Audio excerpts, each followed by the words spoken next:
World RX is back in Hockenheim. If it's anything like 2016, hold tight.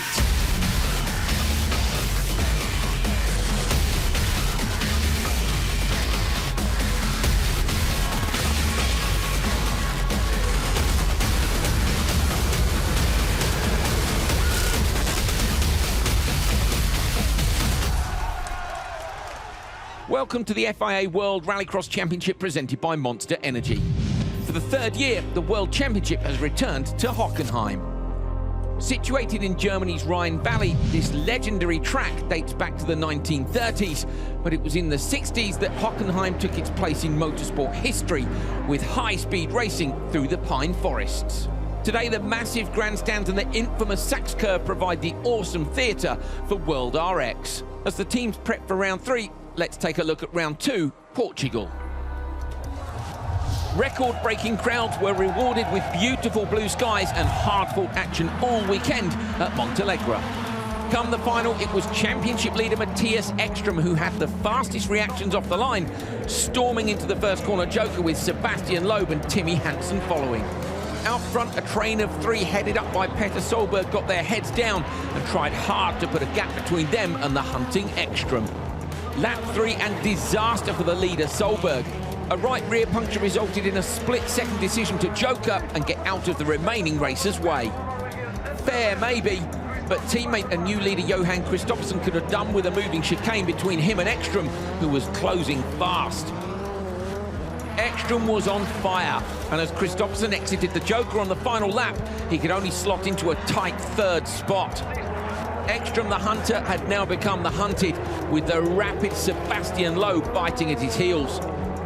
The 9-time World Rally champion piled on the pressure, but the reigning champ held on to make it 2 from 2 so far this season.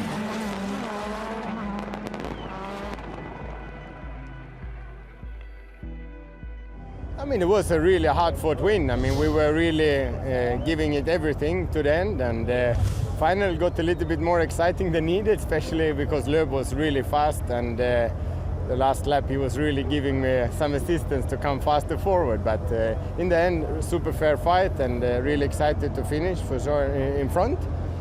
Getting a lot of good points and just having a good weekend. So, but you know, now it feels like it's ages ago, because now we have a new race weekend, everything new is up for grabs, so I tend to forget very fast. With 2 rounds down and 10 to go, here's how they stack up. Ekström tops the table and is only 2 points short of the perfect start to the year. Teammates Kristofferson and Solberg lie 2nd and 3rd, followed by Andreas Backerud, who had an eventful, if not successful, weekend in Portugal. But the man on the move was Loeb, who's raced up the table from 14th to 6th spot, a sign of things to come maybe. In the team's championship, it's aggregate driver points that count, and with both drivers performing well so far in 2017, it's PSRX Volkswagen Sweden who top the charts. On to round 3, and the entire paddock know anything can happen here in Hockenheim.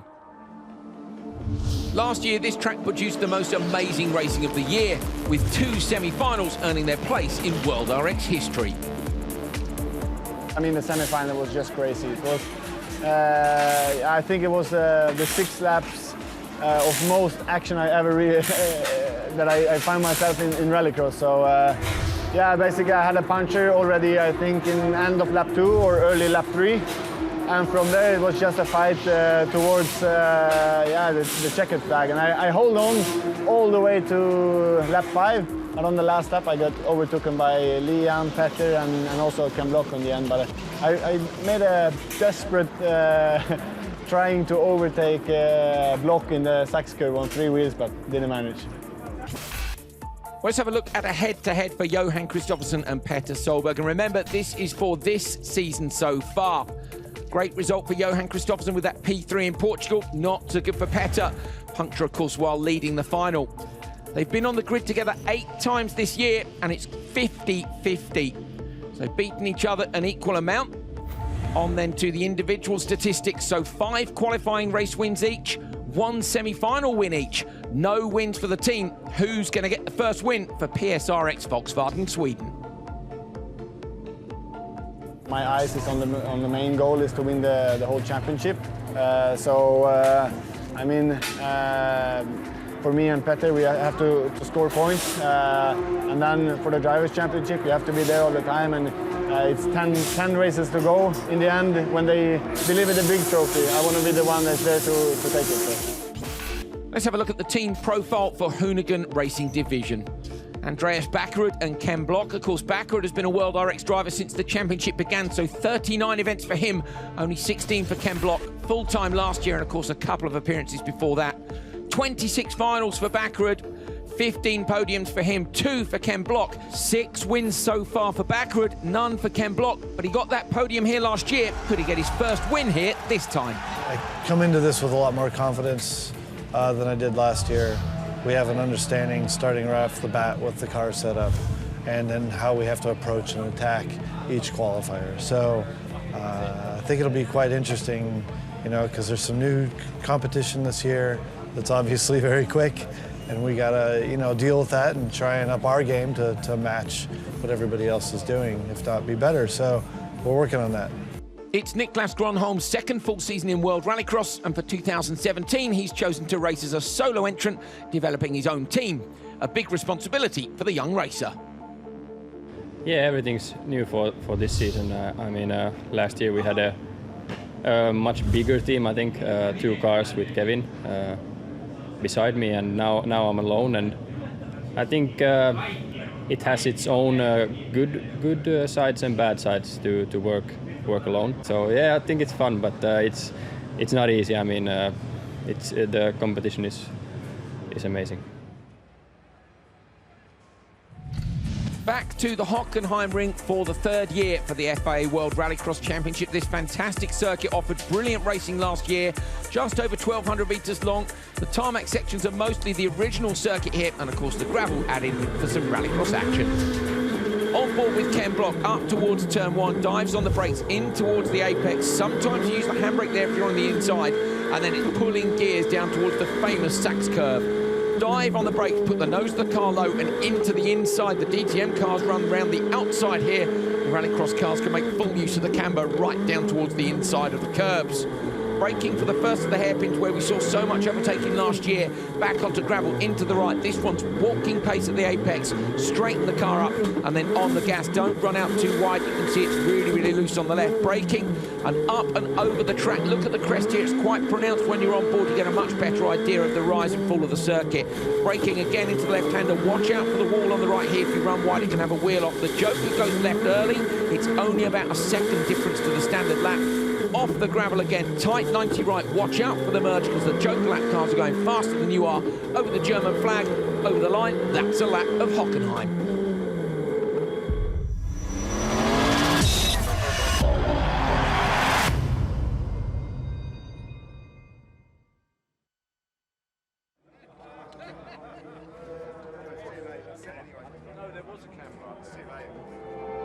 Coming up, we've got highlights of the action from qualifying 1 and 2, the best of the action from qualifying 3. It's crunch time in Q4, only the top 12 qualify. Only the top 3 go through in the live World RX Supercar semi-finals. Then it's the biggest race of the weekend, the World RX Supercar Final live.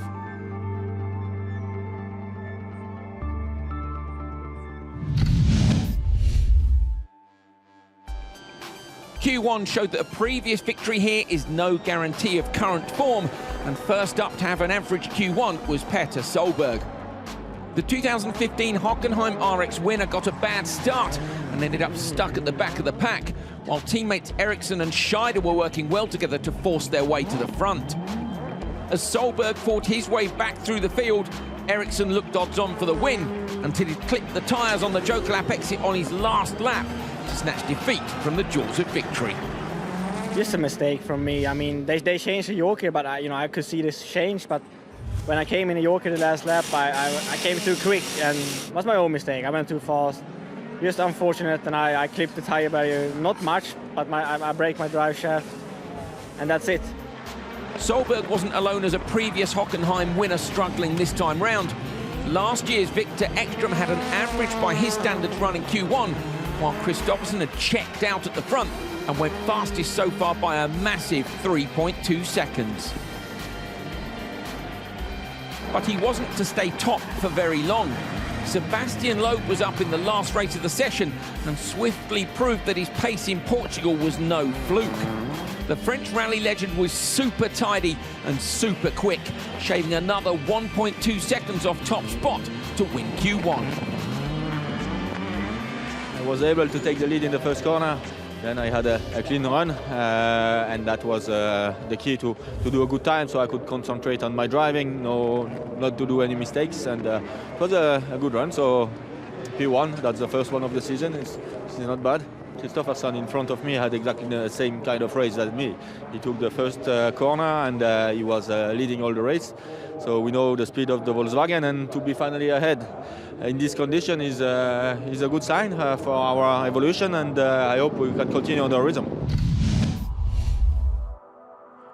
Q2 and the action became a bit more frantic.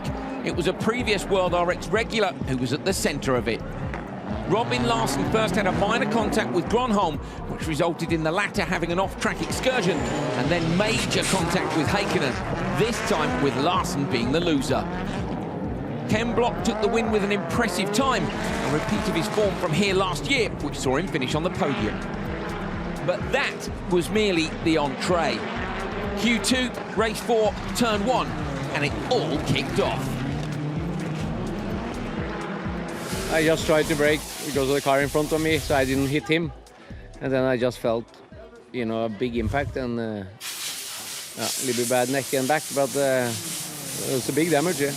Lost a lot of points, and you had the damper, upright, brakes, drive shaft, and of course the rear diff, and it's everything in the back. But the guy's doing a good job getting ready, and we have all the parts, so that's fantastic. If it was the first race, I don't think we would have had all the parts, but now we have anyway. Following the incident, Andreas Backrud was initially given a 20-second penalty by the stewards, and the team declined to comment while they assessed the situation. The last race was thankfully a lot less controversial and a repeat demonstration of the newfound pace of Peugeot and Sebastian Loeb. With another clinical display of speed and accuracy, Loeb won Q2, making it a clean sweep for day 1 and giving him the overnight top qualifier spot. Well, a brilliant job by Sebastian Loeb to be top of the table, but also by Timmy Hansen and Kevin Hansen. Look at that, 3 Peugeots in the top 4. Below the cut for the top 12, though, Petter Solberg in P14, Andreas Backrud in P17 have a lot to do tomorrow.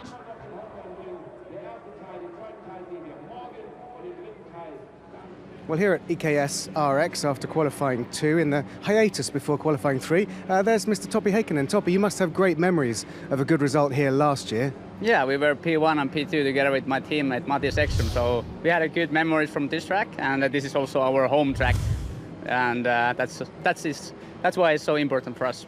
Yeah, it's home track for Audi Sport. Now, Q1 and Q2, that wasn't easy for you. Talk us through it. Yeah, we started on the outside, and it seems like the 4th and 5th lane are really slippery at the moment. They're flying some dirty from turn 12 to the starting grid, and that's why we didn't manage to take a good start. And today again we have a 4th line, so we need to try to make it best and have a good start and have a good fun in the track. Now, it does look like that inside line is incredibly fast. It can't just be that those drivers are quicker off the start line. Can you give us an idea what it is about the actual surface or the circuit? Like I told you, there's on turn 12, there's flying some gravel to the tarmac. Then that's why the 4th and the 5th line are a bit more dirtier than the inside lines. So mainly that is the reason, but also, it's a bit shorter way to starting on the 1st and the 2nd line. And it's really hard to make a good start on the outside because the turn is 90 degrees, that if you like to go around the outside, it's a tough, but we need to push and we need to make it. Yeah, it'll be great to see you push, great to see you in the semis and the final. What do you have to do today? Because the competition is so high now that a tiny mistake or a bad qualifying puts you way back. Yeah, we did some changes on last night, and we hope this giving us this last tenth what we're missing right now. But I think I trust my team and trust the whole EKS team. So I think today and we can be a bit stronger. Very good. Good luck. Thanks, Toppy. Okay, let's quickly go back here and see if we can find Rallycross Nitish. Now, his car isn't in this tent. He's next door, but he is actually back there. Now, he looks like he's looking at some tyres. Rallycross, just a quick word. What are you looking at for tyres-wise? What's tyre wear like here in Hockenheim? I realized that they're really soft, you know, and Toppy have good tires left actually after day one, but in Hockenheim it's hard to say. It's quite a lot of tarmac and a lot of gravel, but you know, everything is from the start, and we are still struggling, but I think we will find and we will fine-tune. Just quickly, you looked like you were really on the pace yesterday. You should make it into the semis, which would be good. Yeah, you know, first qualification was good, second was not that good. We see that you don't need to be the fastest guy on lap time, but you just need clean run, and that's what we will try to make today. Good. Back to your tyres.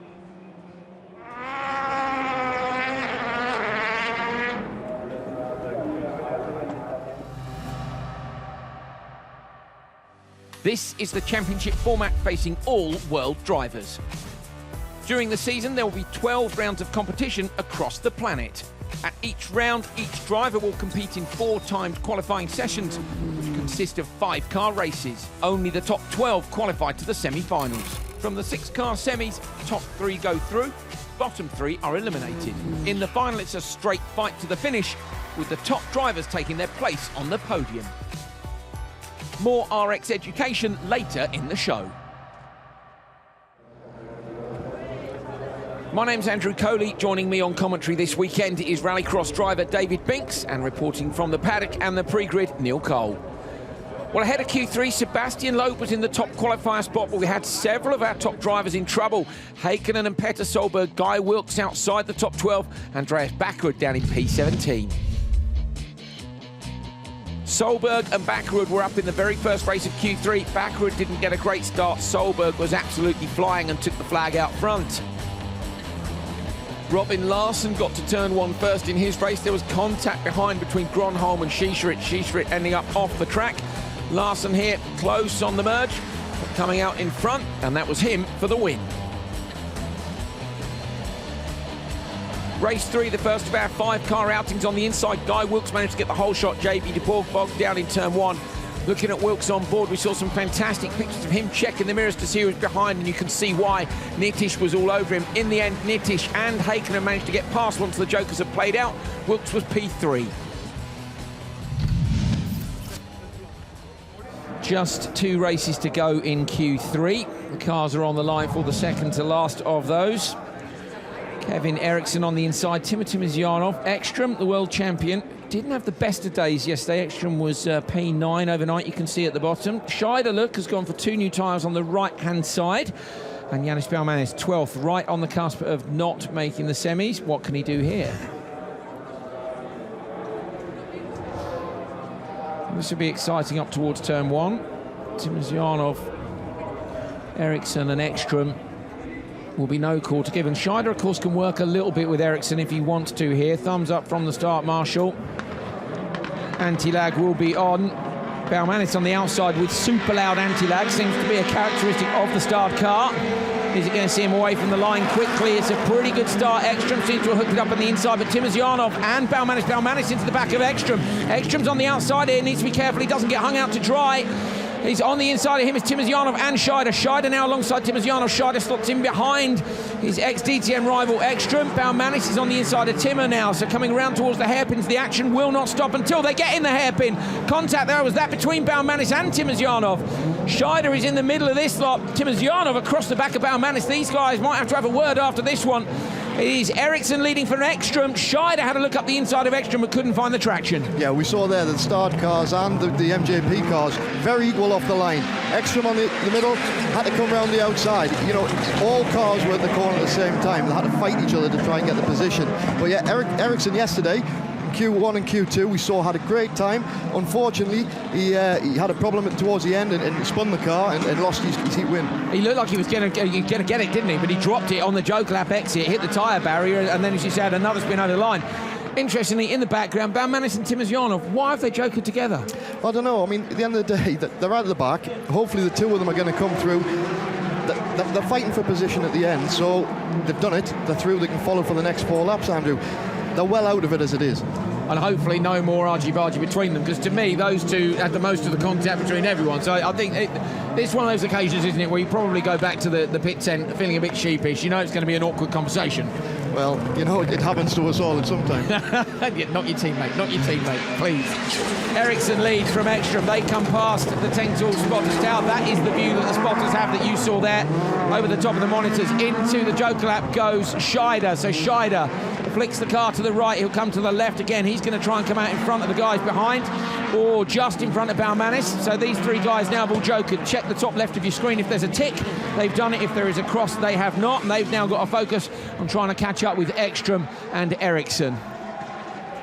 Eriksson overnight was P10. Ekstrom was P9. So not great, as I say, by Ekstrom standards. And it was a P9 and a P8 for him yesterday. So he just wasn't on form. Again, you know, we saw yesterday, Ekstrom just didn't get clear air. He was always in the middle of the melee, you know, and that's held him back throughout the qualifying times. Today, he was hoping to get a clear run, but we're seeing Eriksson again, very, very professional driving we're getting from Kevin now. And look at it, he's literally pinpoint. He's very smooth. Sebastian in the background has managed to get past Baumanis. You can just see there as they come past the spotters tower. Apparently they're arguing up in the spotters tower. The MGP Racing, sorry, not the MGP Racing, it must be the Start guys are arguing. Oh no, it could be the MGP Racing, because both cars of both teams are in this race. 2 teams from Austria. I get myself as confused as the entry list is. Down the back straight. So what were they discussing? Scheider seems to have gapped the guys behind him. Remember how close they were, David, when Scheider came out the Joker lap. So, but then Timosyanov's got past Baumanis. Maybe they tripped over each other. Possibly, Andrew. I mean, Scheider is come back out. He's running 3rd there. He's not that far off the back of Ekstrom. Ekstrom's done his job as well. Eriksson seems to have a bit of clean air. It is going to be a very tight merge as they come out at the end. Fastest lap of the day there by Eriksson. So he's trying his very hardest to make a big enough gap for him to come out of this Joker lap and still be in the front. At the minute, he's saying plus 0.5. We'll see as they come through. So into the Joker lap now goes the leader, Eriksson. To the left, to the right. Watch for this. There was a lot of dust there. Was he too sideways? I think Ekstrom's going to get him.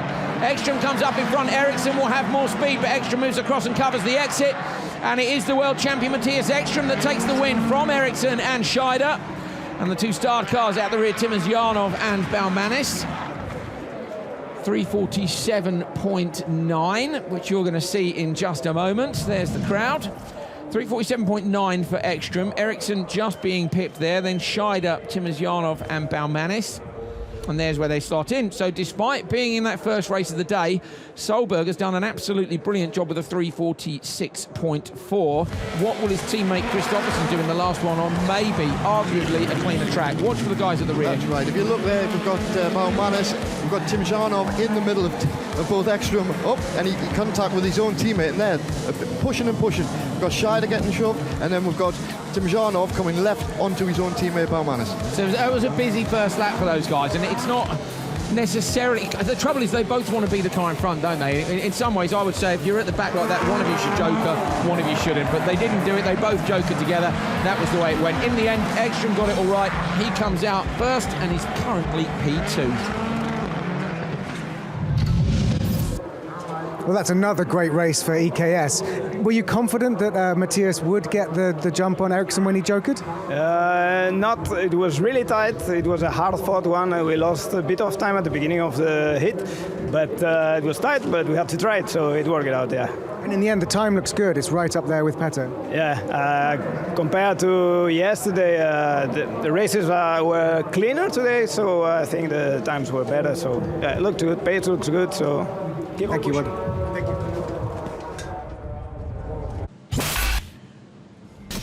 Head-to-head, this one is between teammates Timmy Hansen and Sebastian Loeb. These are their stats for this year. So look at Loeb, terrible in Spain, brilliant in Portugal, where he got that P2, of course. They have met 5 times this year. That's where they've been in the same race. Sebastian Loeb has won 80% of those encounters, so he's beaten Timmy 4 out of 5 times when they've been on the grid together. Qualifying race wins, Loeb's taken 5 so far this season. Timmy Hansen has taken 3. And that, of course, is up to the end of Q2 here at Hockenheim. Last race of Q3.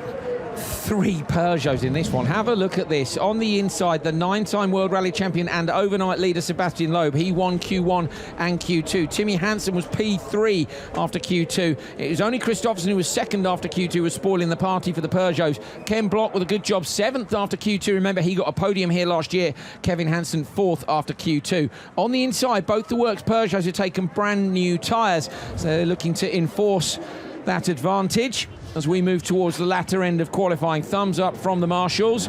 Expect the Peugeots to be sensible here, but can one of the Monster Energy-backed cars of Kristofferson or Ken Block spoil it for them?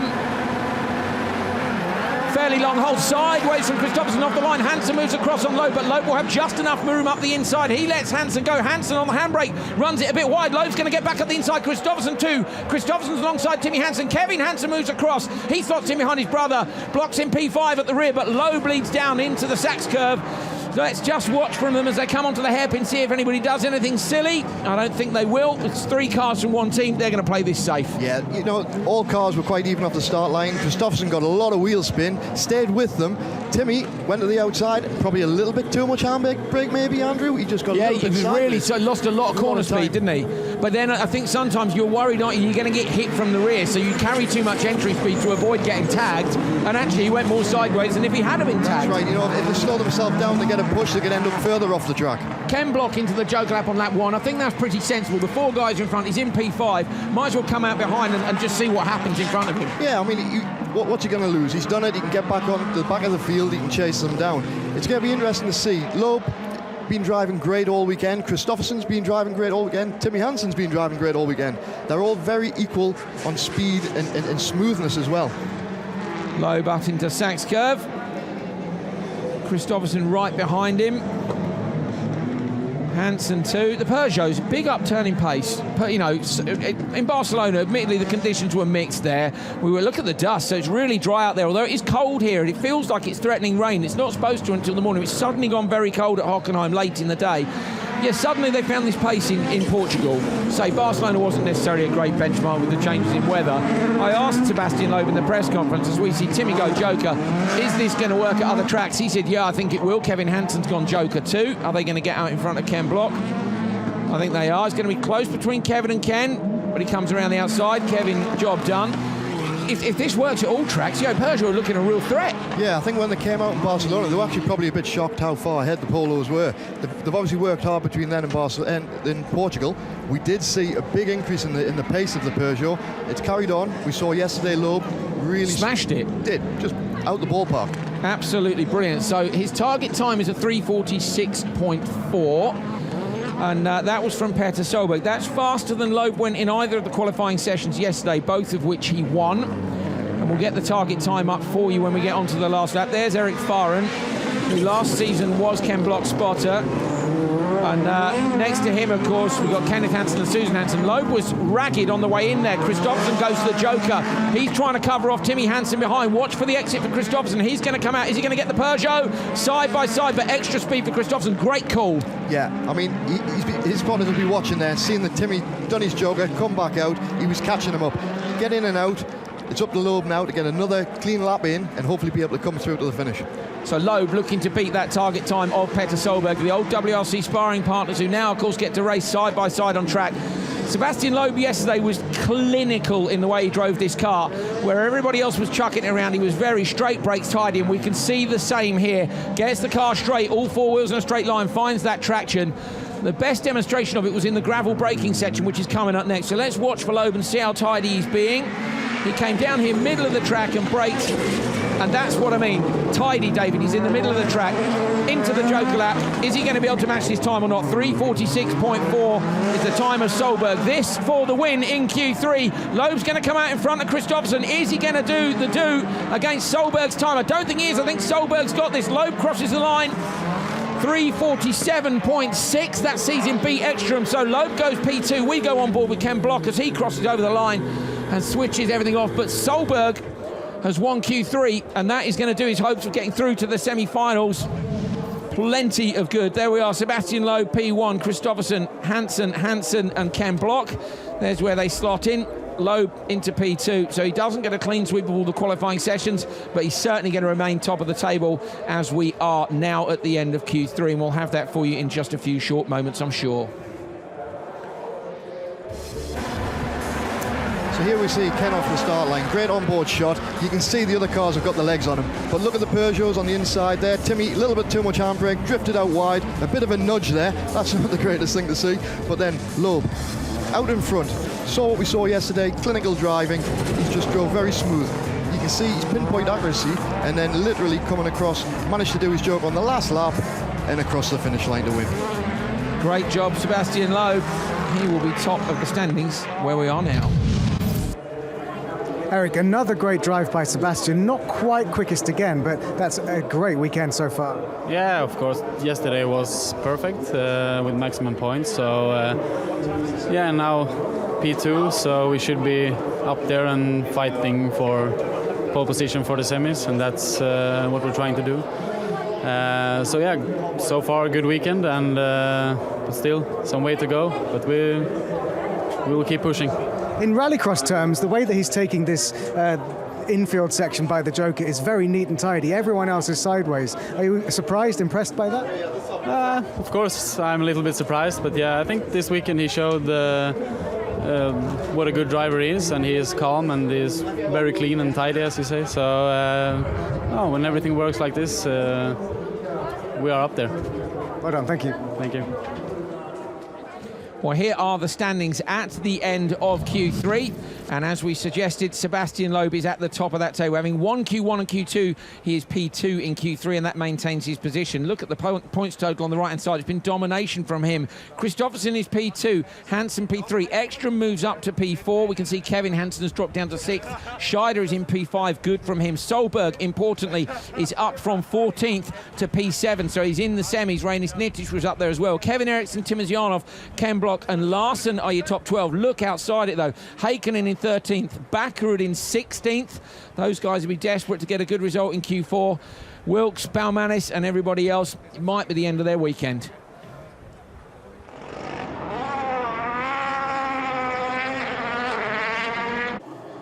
If you're a regular viewer of the World Rallycross Championship, then we hope you like our analysis package. Super slow-mo pictures of the world's best rallycross drivers in these fantastic 600 brake horsepower four-wheel drive machines. All of this footage came when the track was very green and the spectators hadn't even got out of bed yet, very early in the morning on Friday, because of course we're here with the DTM, so a different schedule this weekend. David Binks, lovely shot there of Peter Solberg, and this right-hander off the gravel onto the tar is pretty tight. That's right, Andrew. I mean, it's fantastic to be able to see it in slow motion, watching the cars. You can see here the Bakkerud coming in. He's got the car drifting, it's in a slide all the way. You'll see the little bit of a lock of the handbrake, and then look, the rotation, opposite lock, steering it back in, and you can just see as it come off the dirt, up onto the tarmac, there is some quite undulation changes within the track. As the car goes light there, you can see, can't you, comes back up on. You don't really see it. We watch an onboard. In fact, you'll see the onboard in the show with Ken Block, and as they come up and over the top of the crest in the track, you really see the car go light. This is Guy Wilkes, look, and this is in fact the point that I'm talking about, where they come off the gravel and cross over the DTM circuit back onto the gravel See again. how the tyres are coming right off the tarmac there. There's just literally a little bit of surface contact. It's really lifting the transfer of the weight over. Ken Block, I think the difference between him and Bakkerud is the white or the grey in the detail on the car. It is indeed Block. There's the focus, and again you can see the struts as well are almost at full drop as they come up over that crest. Yeah, we've got Loeb coming through as well here again. We've watched him all weekend and he's very, very accurate, and you can see there a little bit dab of the brakes, just nosing the front of the car down. Look at that, that's fantastic to watch it. Now he's rotating the cars, he's come off the brake, a little bit of throttle, and look at the change in the direction. He comes up over the little bit of a crest, you'll see the strut go up. There we go. And then they're coming up onto the top, and there again, the offside tyres are going to come light as they come over. Left hand lock, and then he straightens it up, back on the power. Topi Heikkinen in the same section of the track. I think this is him into the... Is it into the Joker? It's hard to tell from this angle. Possibly onto the gravel section it is, because the spotters tower is in the background there. So Heikkinen, and I here, David, you were saying to me that they've got to decide early in this left-hander whether or not they want to go into the Joker section. That's right. We've watched them, and on the actual main lap, they're coming in and they're having to really take the speed in, and we've watched them. I've actually touched the wall a couple of them as they come around, but look at the pressure on that front right tyre. when they're going for the Joker lap, they're coming in, and as they come off the tarmac, they're having to brake hard, keep it in tight so they can get the rotation, turn in on the apex, and then take the Joker lap, Andrew. Gronholm here coming through. You can see the wheels spinning, scrabbling for grip. Absolutely fantastic to see these cars so close up.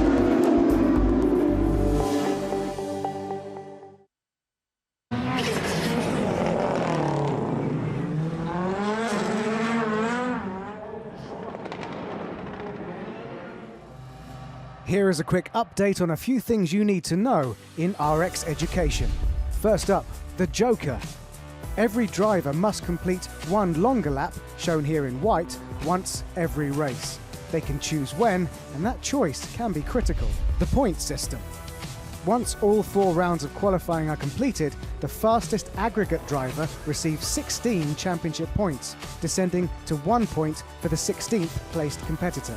In the semis, the first to cross the line takes 6 championship points, descending to 1 point for the last to finish. It's the same for the final, but the first to finish gets 8 points instead of 6 for winning the event. Come the end of the season, the driver with the most points will take the title. The RX supercars are 600 brake horsepower turbocharged beasts, powered by a 2-litre engine generating 900 Newton meters of torque. 0 to 60, they're faster than an F1 car, and you need to be very, very talented to handle one. Well, here is how they stand as we head into the final qualifying session. Sebastian Loeb winning Q1 and Q2 is currently the top qualifier. He was P2 in Q3, which was won by Petter Solberg. Ken Block and Robin Larsen are the last 2 currently make it to the semi-finals, but they're in danger because people like Heikkinen and Backerud are still trying to get in. The start of Q4, 3-car race, Schischerit, Choo-Choo and Rennie Munich. Munich had retired from his race in Q3 with a problem at the start. No such problems this time in the Seat Ibiza. Gulan Schischerit in the background had managed to knock the front bumper off his car, and it was Munich who took the win. Timosyanov on the inside with his teammate Baumanis alongside him up towards turn 1, though it was Ken Block who got out in front of both of them. Timosyanov put the chase on, the Russian against the American, and here the Russian decided to take the joker lap, but it was a last-minute decision, and it wasn't the best of jokers for him. Baumanis made a fantastic pass on Dubourg on the run-up towards the hairpins, on board with the Hoonigan, and as you'll see, he managed to just edge out the Russian at the final corner.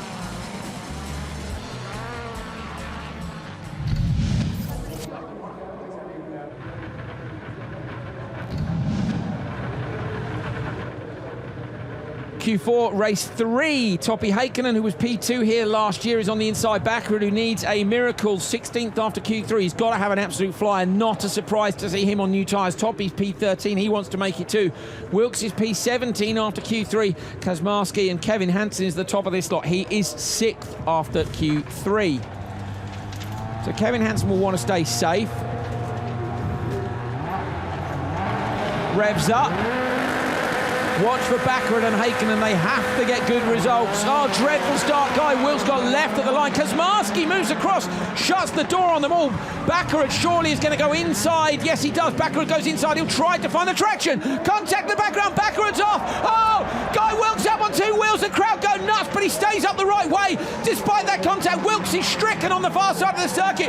Backerud still going in the focus. It's the damage to the rear. He's up the inside of Kevin. Contact again. We didn't see what happened. Sideways in the dust. Hansen runs wide, Backerud up the inside.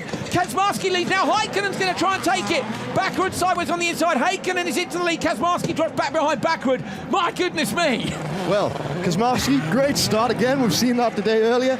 But yeah, Kevin swapped from the inside to the outside to get the cut back, and then it all seemed to go straight from then. So there was definitely a lot of contact when Kevin came up the inside of the other cars. Look forward to seeing the replays on that one, trying to figure out what happens. Kevin Hansen goes to the joker on the inside, keeps it tidy. Backward, that's just not what he needed. This is about race time. He had to kill it here, and unfortunately a little bit of contact. We'll have to try and lay the blame when we see the footage. Yeah, I think once it all started at the back there, you can see a bit of Guy's car left on the tyres and everything that's sprawn all over the track.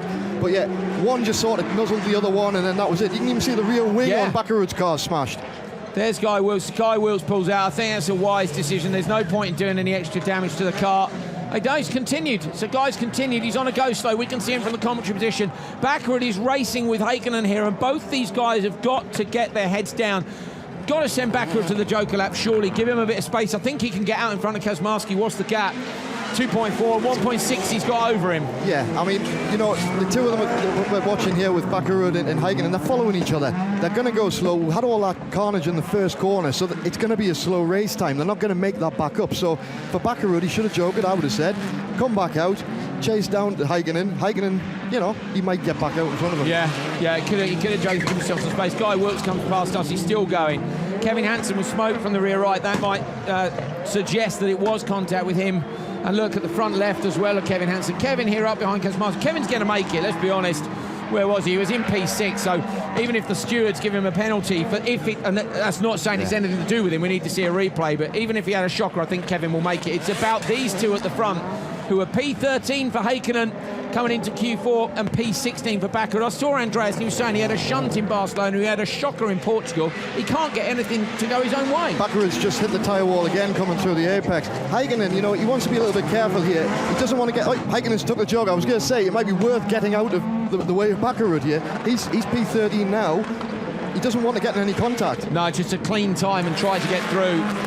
Backward in the focus through the last corner. Heikkinen now will try and get on the tail of him in the hopes that he can overlap him when he takes his joker. Kazmarski is possibly in the way of Kevin Hansen, although Kevin Hansen's car with that damage isn't looking as fast as it has been. Backward sends it up into the Sachs curve, very sideways on entry. Heikkinen 2 behind him. Only 0.8 of a second between these two, and Heikkinen has jokered, so he should come out in front. We'll see. Yeah, I mean, Backward, you can see coming through Sachs curve, there's full commitment. He's trying to push. It's going to be tight.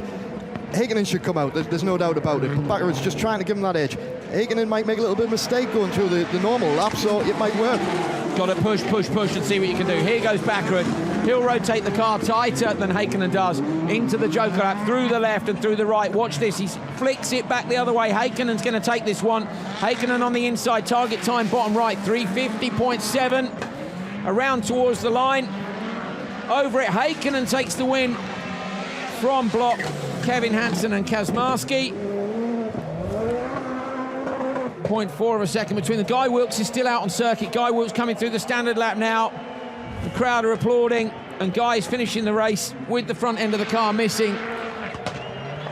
Comes over the line.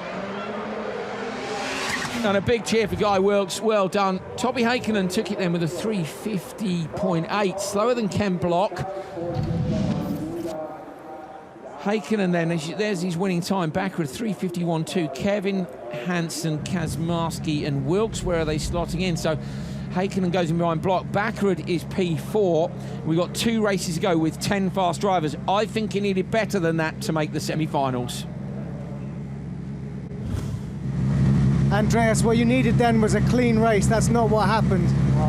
Unfortunately, I don't know what happened in the start, but there was some battles, and I hit the tires and I broke my rear right. S-ring all over again, so you know what? It's pretty hard right now, you know. I just wanted to do a good result, and I feel we have good speed. We have been struggling this weekend, so yeah, we come back next week. Sorry, thank you. Well, Backward clearly emotional there about the fact he's had a third weekend in a row which just hasn't gone his way. Here's the first corner, so we're on board with Guy, and we can't see anything that's happening from that angle, unfortunately. So there's Backward coming across. Backward's he must have been hit by Kevin, surely, in the background. It does look like that, Andrew. We can't see, obviously, we're looking out the front windscreen, but now we've got a thing. There, Backward goes up the inside. Kevin hit Guy hit, yep. Yeah. Oh, Guy was so lucky not to go over. Yeah, that was a close one not to be on his roof. So there it is again in the back. Whoa, you can hear the roar of the crowd as they see that. It was only the second set of tyres, Andrew, when it hit the back wheel, put the car back down, so it was very lucky. Really lucky to land on all fours. Carnage in this one, 2 more to go.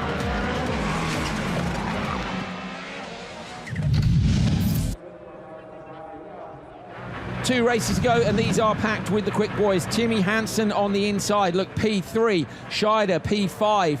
Larsen is P12. He's right on the cusp of going out. Nitish is in 8th. Niklas Gronholm is in 14th, so he wants to claw his way in. Larsen will want to just hold his way in. Scheider and Timmy Hansen right up there. Where was Nitish again? Nitish was P8. So 3 guys in this who don't really need to do anything. 2 who could do with a decent result. Hard racers, all 5. And we've just seen what can happen in turn 1 when it doesn't go cleanly. Good start by Hansen on the inside. Larsen moves across. Larsen's caught in between. We've seen this before. Nitish is going to run wide. Nitish was brave around the outside. Timmy Hansen gets the whole shot, though, when it's all said and done. Nitish and Larsen in the background. Scheider moves across and shuts the door on Grönholm. Scheider's just made the car wide enough not to have anyone go up the inside. Nitish trying to go around the outside, but he's got to be careful because he's got Larsen on his inside. Larsen gets up the inside of the Latvian, and Reinis Nitish is going to end up P5. Yes, I mean, we saw there Grönholm. He gave him a bit of space. That could have turned into an incident like we saw in the last run. But, you know, he gave him a little bit of space. The cars managed to settle down and then got into turn 2. Grönholm ran a bit wide on the dirt there, but somehow managed to hold on. He's late on the brakes again. A little bit of a push sideways. Larsen right up behind him. Who's going to blink first on the Joker lap then? Timmy Hansen leading from Scheider, and into the Joker lap goes Larsen. Yeah, very smart move. You know, we've seen this. We talked about Larsen in the last race. He's on the power all the time. He's got through. Nice pinpoint accuracy. Yes. Nice and smooth. Right on the back of Nitish. It's a perfect Joker lap. He might even pass him. Absolutely brilliant driving. I was just going to say exactly that. You could see he set the car up with a really early transition, which got him straight on the exit. And look at that, he's right. Okay, a bit of smoke from the front. That's just where the bumper's hanging off. Almost in a position to pass Nitish back, even though he'd done the Joker lap, and that's because that exit speed from the Joker's so quick. He'll be hoping now that Nitish goes into the Joker lap because he's going to be slowed down and he might drop off the back of them. In fact, he's passed. Yeah, I thought he was up the inside, and he has another look up the inside. Larsen gives Nitish a couple of taps on the way through. Nitish won't like that. He's going to give it back. These two are going to end up in trouble if they're not careful. Nitish gets into the tyre barrier ahead of Larsen. Where will Nitish go now? I think he's going to have to stay out. Surely he will stay out because he knows if he goes that Larsen's going to get him. Larsen right with him. This has hurt Larsen, so it's a shame because Larsen, who had a super tidy Joker, if he had managed to pull off that pass on Nitish, that would have been absolutely killer move. But as it goes, I now think he's losing time to the cars that are in front of him. Yeah, if for anything to work now, he would have had to get past him on that first out lap after his Joker lap. You know, Grönholm stuck in the middle there. Fast slap of the day to Timmy Hansen. You know, he's got a clear run. That's what he needs. He didn't want to get in any trouble. He's already in the semis. You know, it's working out quite well for Timmy. The guys at the back, they're tussling for it. Nitish, Larsen, really, they're slowing themselves down, and they might not even make the semi-finals by doing that. Particularly Larsen, who's right in P12. So let's see at the end of this. Of course, at the end of Q4, we'll have the standings for you, and we can tell you where everybody lies as we head towards the semi-finals, which of course will be tomorrow. When you're watching this, it'll all be on the same day, but a different schedule here in Germany as we share this fantastic Hockenheim ring with the cars of the Deutsche Tourenwagen Masters, and we introduce the touring car crowd to a bit of door-to-door racing, let's say. I mean, there was some good racing in the DTM earlier, but I don't know, I don't remember it being quite as exciting as this. No, when the stones aren't flying and the flames aren't coming out the exhaust pipes, you know, it's not quite the same. No, it's not. We saw Scheider actually last night. Scheider took one of BMW's DTM cars on the Rallycross track. They absolutely loved it. DTM, you need to introduce a gravel section. It's what the drivers want. It really is. I wouldn't like to see anybody trying to pass 2 of those on our Rallycross track, so they're a bit too wide. I would like to see it. I would like, but I know what you mean. Yeah, we need a wider gravel section. We'll accept that. Hansen continues to lead. Fastest lap was the 54.8. Ken Block had only done a 55 previously, so we should expect him to go top. And I have to say, with this being the second quickest race in Q4, Hansen has completely checked out of the front. Scheider's going to go with him into the Joker lap on the last lap. In fact, Grönholm and Nitish are going to have to too. So where is Larsen going to come out? I think he'll get Nitish. Maybe Grönholm. Grönholm was wide there. Watch for Larsen at the merge. We know Timmy Hansen and Scheider are going to go P1 and P2. In the background, has Larsen made it out? He has. So Larsen gets 2 of them on the overlap at the finish. Comes through. And Timmy Hansen, 3.6 seconds faster than Ken Block. 3:47.0 sees him on the same pace that his teammate Sebastian Loeb was on to win Q2. So that is right up there. There it is, 3:47.076. So that's slightly quicker by a couple of hundredths than Loeb went to win Q2 yesterday. Scheider, Larsen, Grönholm and Nitish. Timmy Hansen goes top with Scheider right up there. That's going to see Scheider qualify high. He was P5, Scheider was, after Q3, so good job for him in front of a crowd who, of course, are very familiar with that name. Great start. All the cars off the line. Nothing broke. First corner. We're on board with Grönholm here. See Nitish out on the right-hand side. Bit of contact. Larsen gets squeezed out. You know, he took a good call. We see it in the second there. Larson went and did his joker. It was a perfect time to do the joker. It just didn't pay off. This is where the sport is exciting. You know, if he hadn't got held up, I think we would have seen him in the maybe challenging Timmy. I think we would, and unfortunately, of course, if there'd been a different joker lap and the gap had been bigger, he wouldn't have been back on the back of the traffic in quite the same way. So a perfect lap for Larson, joker lap, but it didn't pay off. Last race of Q4. We're good to go with these guys. On the inside, Petter Solberg. Next to him, Sebastian Loeb. Ekstrom in the middle, Kevin Eriksson and Johan Kristofferson. Now, where's Solberg? Solberg is P7, look. New tyres on the front for Ekstrom. So Solberg's nicely into the semis, but he would like to be further up, get himself a better grid position. Him and his teammate Kristofferson on opposite sides of the grid. So will Kristofferson go for the cutback? Will Solberg go for the handbrake?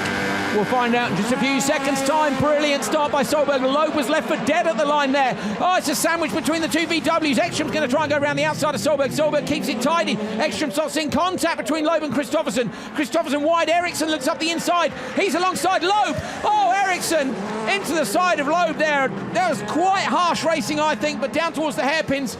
Are we going to see them hold those positions? I think we are. Yeah, I mean, harsh but fair, I think, Andrew. He was 3/4 of the way up the inside of Loeb there. You know, he would have had to totally back out to let Loeb take the next corner.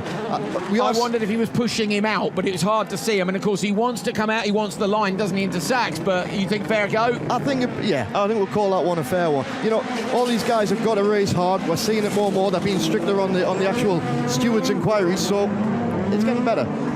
Into the joker lap on the first lap goes Eriksson. So Eriksson, having passed Loeb on the first lap, decides that he wants a little bit of clear air in front. He's going to end up with Loeb just in front, or is he going to carry enough speed? Loeb moves wide. That shows you there, doesn't it, with the joker, just the difference is tiny. We're talking very small margins. It is, and I've been impressed with Eriksson all weekend. You know, his driving is just coming on and on and on. For now, he's got Loeb in front of him. You know, Loeb shouldn't hold him up. It should be still a quick time. The other guys, yep, they're tussling, so they're not going to get too far away. Solberg's trying to disappear at the front. I think Kristofferson might have the measure of Ekstrom here in terms of pace, looking at the way he's moving the car around. A little bit untidy compared to his normal driving style.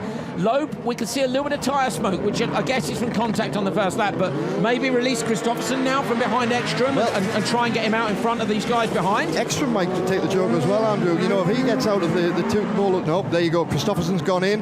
Let's see if he comes out. He'd be close. This is what we saw Larson do. See the way he moves the car beautifully, which gives you less steering lock on the exit. Kristofferson's going to get Loeb. So Kristofferson is the first to joker.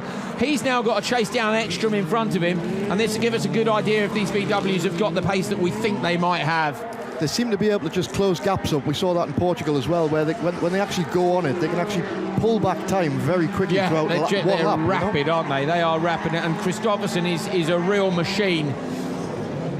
Loeb through the left-hander, breaking down towards the hairpins. The action, though, is out in front of him. There's Solberg. It's walking pace at the turning point in that hairpin. It was really interesting to see as well. There's probably one of the tracks for it the most, but they keep locking the back wheel with the handbrake. You know, this track with the double hairpins, the joker lap, all these tight apexes, they're having to be using the handbrake a lot. I would really like to see double hairpins at more circuits. I think Ekstrom's gone because of Kristofferson behind. I reckon he's gone to protect his position. Is he going to get it done or not?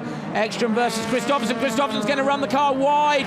Oh, that's so close at the merge. That is so close, but Ekstrom does hold on. Good call from his spotters. Absolutely. You know, another lap that he wouldn't have got back past him. Definitely not. So Kristofferson knows that. Ekstrom moves across. Look at that. Fastest lap of the day for Kristofferson. You could see the suspension working because we've stripped off all the bodywork to have a look.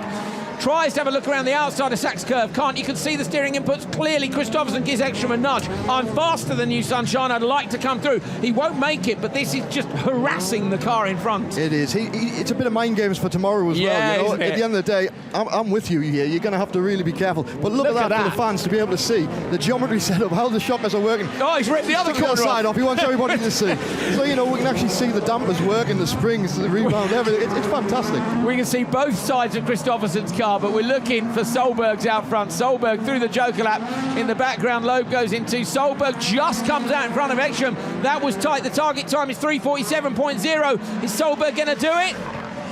3:47.6. He doesn't. So Timmy Hansen is the quickest. Solberg half a second down. And the fans look, they're up and off out to the car park. It's the fastest time of the day for them as they head out at the end of a long day. They've been here since early this morning. Solberg takes it with a 3:47.6. Ekstrom, Kristofferson, Loeb and Eriksson. Those two guys at the back, that time's not great. And look, Loeb makes page 1, but unfortunately Eriksson doesn't. Solberg, Ekstrom, Kristofferson slot in P2 to P4. Good job by Timmy Hansen. He was 0.6 clear at the top. Have a look at this. So, you know, the fastest 5 of the day, great start, lots of action, no major carnage. A little bit of a touch there between Loeb and Eriksson coming into turn 2. Again, nothing, all able to cope with it, you know, this is the difference. And Loeb at the back here, he got mugged a bit at the start, didn't he? That was where we saw, that looked like the inside wheel arch liner for Kristofferson disappearing early on in the race. Yeah, so the wheel arch is still there at that point. Is that contact? No, there was no contact. So where did Kristofferson clip the barriers? We don't know. Either way, great racing from these guys. Solberg won that one, but it's Timmy Hansen who wins Q4. Well, that's a great comeback after yesterday. That looked good. I was very happy with that. I tried to just drive very clean as possible, but after being 14th yesterday, I think I'm 5th now. I would have liked to be 4th. But I'm very happy. It was very difficult after what Ben Buckley hit me yesterday. It was big damage, so I'm happy to be here now. See you tomorrow. Yeah, definitely see you tomorrow. Solberg rightly pleased with a great recovery job. Here you go. Sebastian Loeb is top qualifier here at Hockenheim for round 3 of the FIA World Rallycross Championship. Timmy Hansen, his teammate, is P2. Then it's Kristofferson and Ekstrom. Last year's winner, of course, Ekstrom. Solberg up to P5 after an absolutely shocking day 1. That is a brilliant comeback by him, winning Q3. Scheider, Kevin Hansen, Timothy are the top 8. Just inside, Kevin Eriksson, Ken Block, Rainis Nittish, Toppy Heikkinen by the skin of his teeth, but Backerud couldn't repeat what he did in Portugal. He does not make the semi-finals, along with Baumanis, Gronholm, Larsen, De Boer, Kazmarski, Wilkes. I think he's be pleased he hasn't rolled the car. Munich, Schischerit and Choo Choo.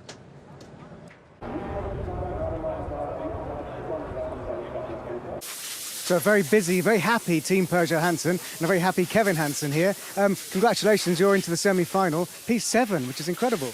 Yeah, thank you. It's been a great qualifying. Had a great first day and really got my speed shown, which was really good. And also Timmy and Seb, great speed, which is really nice to see after difficult first 2 races. So really happy to get into the semis, even though I had a really rough Q3 and Q4. Was 14 and 15, so not at all happy with that for sure. But being 7th after a bad Q4 and Q3 is quite okay. We can see some of the marks from the rubbing and racing in Q4. What's amazing is you're still 18 years old, and in the semi-final you'll be alongside Petter Solberg, Sebastian Loeb and Johan Kristofferson. What does that mean to you? I want to get to the finals. I have to get my horns out and try to beat them. So no, but last year in Buxtehude was really, I realized, I'm in the front of World RX, and it was great to start alongside Petter in the semi-final, and now I'm up there and trying to show my pace. So for sure, I really want to show my speed and be in the final for sure. Very good. Well done, Kevin. Thank you. Now let's go across here, see if we can find Timmy. Of course, top qualifier is the man whose car is on our left, Mr. Sebastian Loeb. An incredible job by him and, of course, by the team to get these cars so good. And Timmy Hansen won Q4 and is in P2, which means your pole position for semi-final 2. It could not have gone much better, really. No, I could have gone a little better, but no, it was a been great qualifying for the team. Seb first, me second. Couldn't hope for much more, and Kevin 7th is also a great result. Tell us what was so good. What's changed in the car? Has anything changed? Well, we have done a bit of testing, and we tried to find a few small details again on the line after Portugal, and it seems to work very well. And the car seems to like these changes, and the Peugeot also seems to like this track. It's very, very slippery, but somehow it's suiting us, and we're able to get grip. And today I've also done good starts, so it felt great to finally get out. It was the first Q4 today was the first time that I got out first, and I did 4 clean laps, and I was fastest. So that was a long time waiting for that. And now you're in the best possible position for a good start, front of the grid, and then clean with all the trouble happening behind you. Yeah, it's all got to do a good start again, and I know how it feels to lead semi-finals. It's a place where I like to be, and I have fun in the car, and I enjoy driving. So I'm really looking forward to tomorrow, and I'm very hopeful. Good luck, thank you.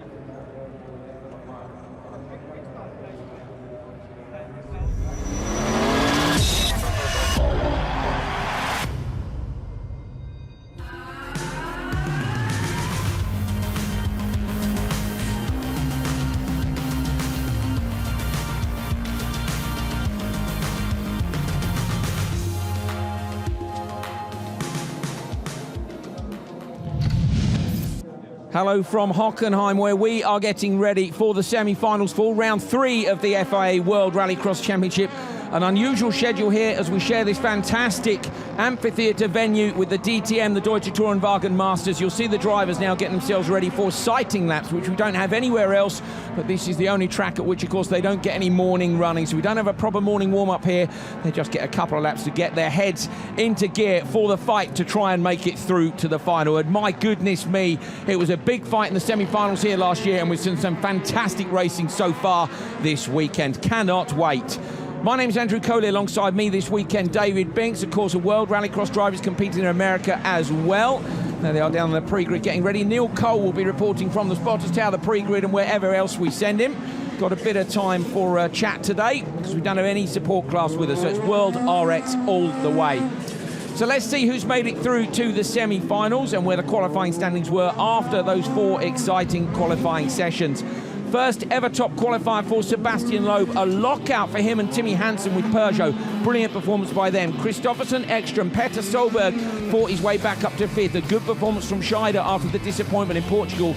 Kevin Hansen, the 3rd Peugeot, and Timmer's Yarnov. Eriksson makes his first semi-finals of the year. Ken Block, Reinis Nittich and Haken. And points all the way down to Gronholm in P16. But of course, only the top 12 go to the semis. Odds go to semi-final 1, evens to semi-final 2. Semi-final 1 looks to me to be the one where we might see the action that we saw in semi-final 2 last year. If you've never seen that, get yourself on YouTube. Not now, after the show. You can have a look then. Massive crowd here looking forward to this. Neil Cole has been down on the pre-grid earlier on. He's caught up with Sebastian Loeb. Then Sebastian's out doing his warm-up laps right now. Let's see what he had to say ahead of the semi-finals. So Sebastian, being top qualifier must not only give you great confidence, but it gives you a perfect position for the start of the semi-final. Yes, it gives a good condition, a good position for sure for the start. So we'll have to take a good start with this rainy condition. It will not be easy because the grip is changing every minute. So to adjust the good setup for the start will be tricky, but we will try. I will try my best, try to do a good start and then to do a good race for sure. But you've not even had a chance to see what this circuit is like with mate? Slippery conditions. No, but we will soon know. Good luck, thank you. Thank you. So you might have just heard me ask where did he do it, and that's because we're looking at shots of Kevin Hansen, who's ripped off, well, we were looking at it from the spotters tower. Shots of Kevin Hansen. Kevin's pulled the rear quarter off his car. Here we are, so this is him. Oh, look, just a little bit too greasy. He ended up in the wall, my goodness me. So is Kevin Hansen going to make the semi-finals? If he doesn't, Robin Larsson should go through, but we had information to suggest last night that Larsson wouldn't come to the semi-finals, even if he did make it. So I don't know if there was a problem with his car, but look at this. The Peugeot Sport, Peugeot Hansen mechanics are flat out trying to get Kevin Hansen's car re-prepared and get it out for semi-final. Which one's in? Kevin's in semi-final 1, so they have got literally a matter of minutes to get this car back out. The tape's there, look. Drills, everything ready in different colours. They're still taking the data out of the car. David Binks, that's a mistake from Kevin. Yeah, well, we've had a little bit of drizzle this morning, Andrew, as well. And, you know, coming into that turn, coming onto the finish line, we're crossing over the DTM track where they'll put a lot of rubber down. Even the Porsche Carreras, they're putting a lot of rubber down. It'll be really slippy, and I think he's just caught himself out. Not ideal. Waiting for some of the cars to go and do their warm-up laps still. You can see them being flagged off now. They continue to try and repair Kevin Hansen's car. Meanwhile, Neil Cole is down the pre-grid, and I think he is with Petter Solberg. Petter, serious conversations going on. Yes,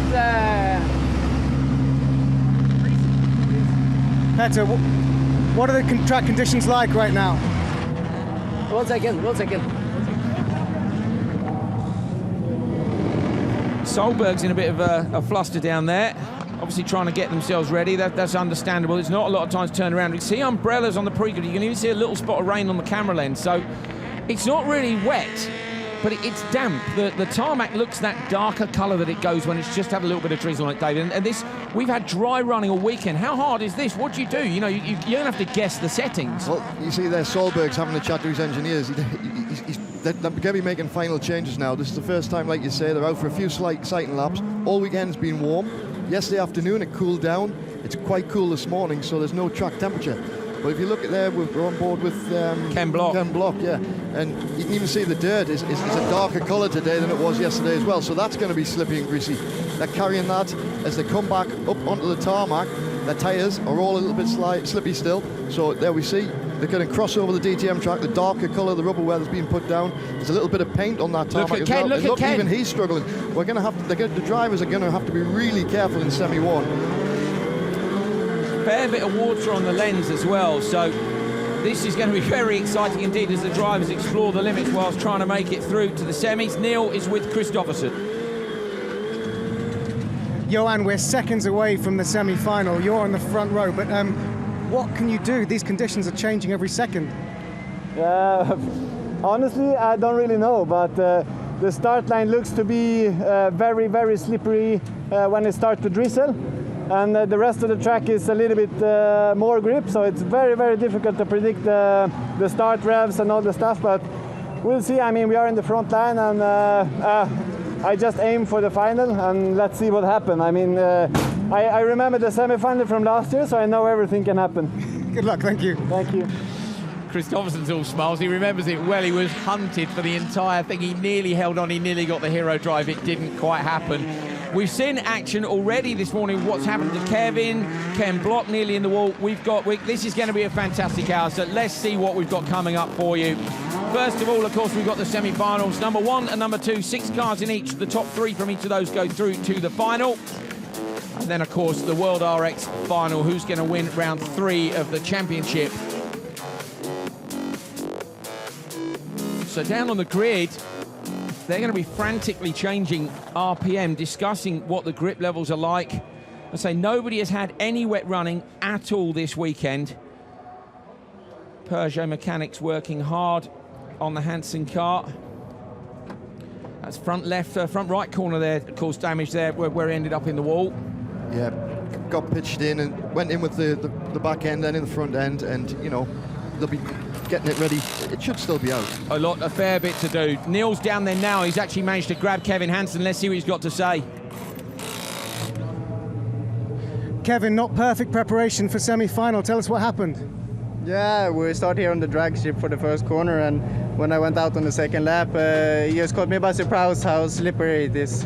So yeah, small off, but I'm sure my mechanics make the 2,800% again for the semi-final, so I'm not worried at all. Good luck, thank you. I'll tell you what, he's as cool as a cucumber, isn't he? He's got half the car ripped off, but he's got confidence in that team, and they are a very good team indeed. That's right, Andrew. I mean, Kevin's 18 years old. We've got to remember that. He did URX last year, won the championship. He's come into it this year. He's been performing really well. You know, he's got a level head on his shoulders for such a young age. Tie wraps at the front. You've heard it many times. You fix anything with tie wraps. It's got to be done. And there's going to be quite a lot of tie wraps and a fair bit of tape looking at that rear quarter. They've got the rear quarter. I guess someone must have run up to the corner and brought it back. Monster Energy girls are down there ready for the first semi-final. In fact, from the commentary position, I can see that the cars are getting ready to do their pre-warm / tyre clean. It's not wet enough for wet tyres. I'm 99% sure that nobody's going to gamble on that.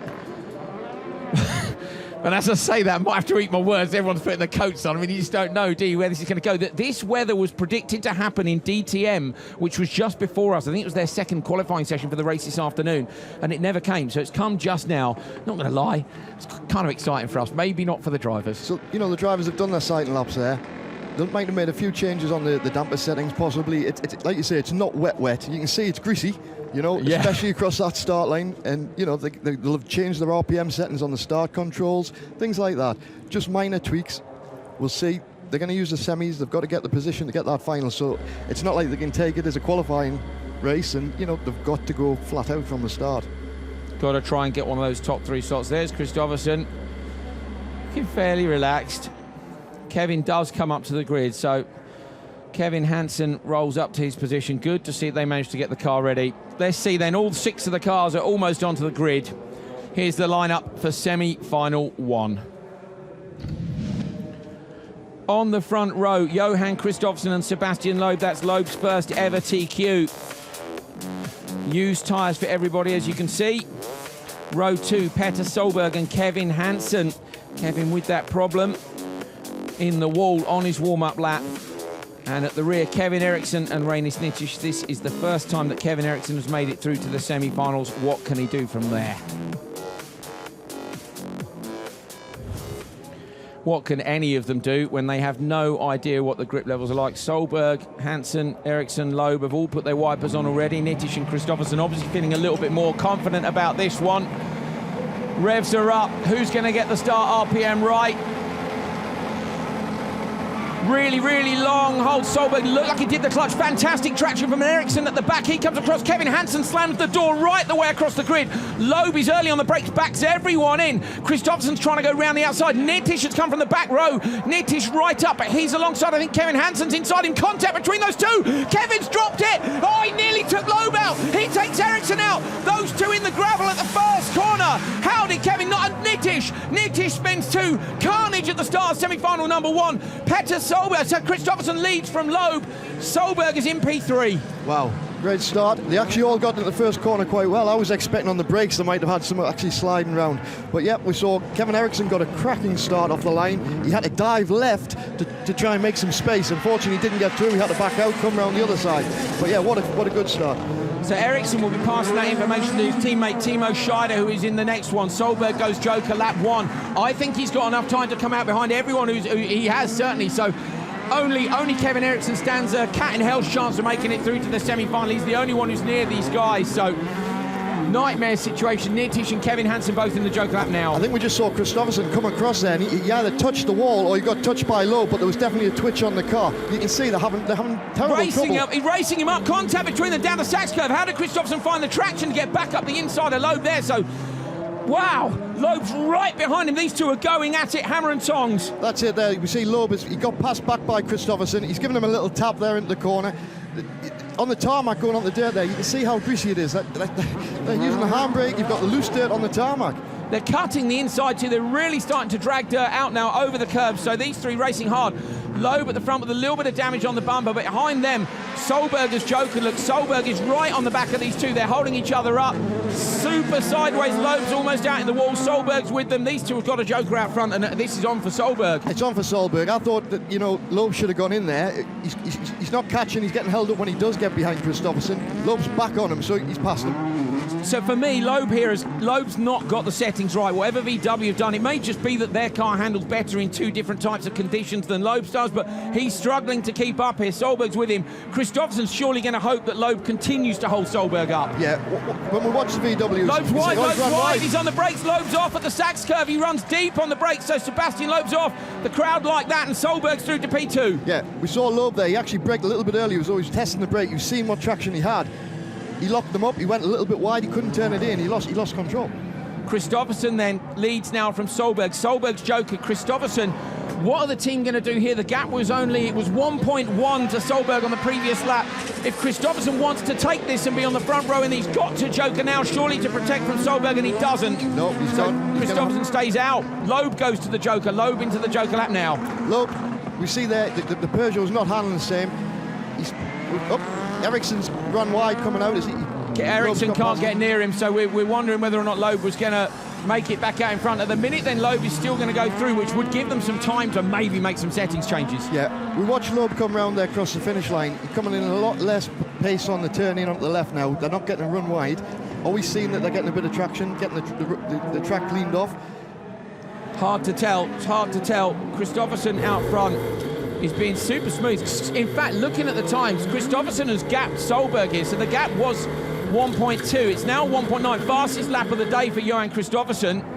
So he's pushing really hard. 2 laps to go. Wendy Joker. Well, if he's at 1.9 now, it'd be sensible for him to take it. We saw it was 1.2 yesterday. It's going to be a bit slower today, maybe 1.5 seconds. Good shout, I'd forgotten. Grip levels low. Kristofferson does. Into the Joker lap now. Watch now then for the two VW teammates. Is Kristofferson going to come out in front? Solberg's on a flyer up the inside. Be careful, guys. Kristofferson gets it. Good call. Yeah, we saw that. 1.5 seconds maybe. 1.9. He had the gap. Best to take it now. So maybe, 3/4 tenths slower than yesterday in these greasy conditions? Probably. We saw there were a lot more rotation in the car coming through the Joker lap. The loose is still very, very skatey on the top. By this, Loeb in P3. What do you do? Hanson's in the second semi-final, so they were Q1 and Q2. They've got to be making some changes to Timmy's car. Yeah. The Peugeot doesn't seem to dip as much as they hit the brakes. Are they running a harder damper setting and that's caught them out in the wet?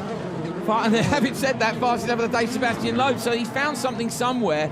Maybe the track's come to him, but either way, he had a real wobble in the middle there, and he's been on fantastic form this weekend. The same, we hear the cars come past us in the competition. The overrun on the VWs when they lift off is absolutely mega. But Loeb's been struggling here since the weather changed. All weekend, he's been a weapon. He has, but he's an 8-time World Rally Champion, so it's took him a couple of laps. He's countered what the car's doing, and he's now driving what he's got, and he's managing to put the time on. He's catching on to the back of Solberg. Look how greasy it is here. You can see it. You can see a reflection from the surface. So the drizzle continues to fall. Yeah, wipers on for Kristofferson. Solberg a little bit more confident behind. Loeb is right with him now, but Kristofferson's looking like the danger man here. So these guys were really close together, and again, Kristofferson has managed to gap his teammate Solberg. Yeah, I mean, Solberg, he's had a bad weekend. He had Q1, Q2, got a lot of damage. He fought back from P14 at the end of Q2 to P5 at the end of Q4. He's had a fantastic time to come back to this. Is the car perfect? We don't know.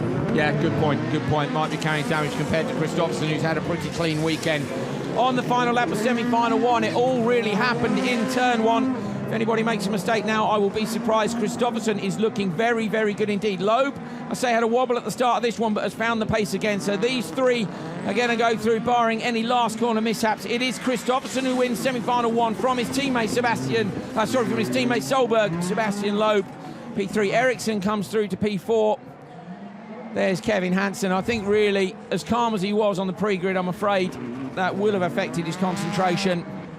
And Kevin will go no further this weekend. So Kevin Hansen crosses the line.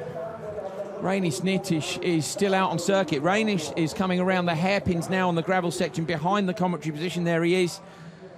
And I would say the wheels are not straight on that wagon. So all that contact on the first lap.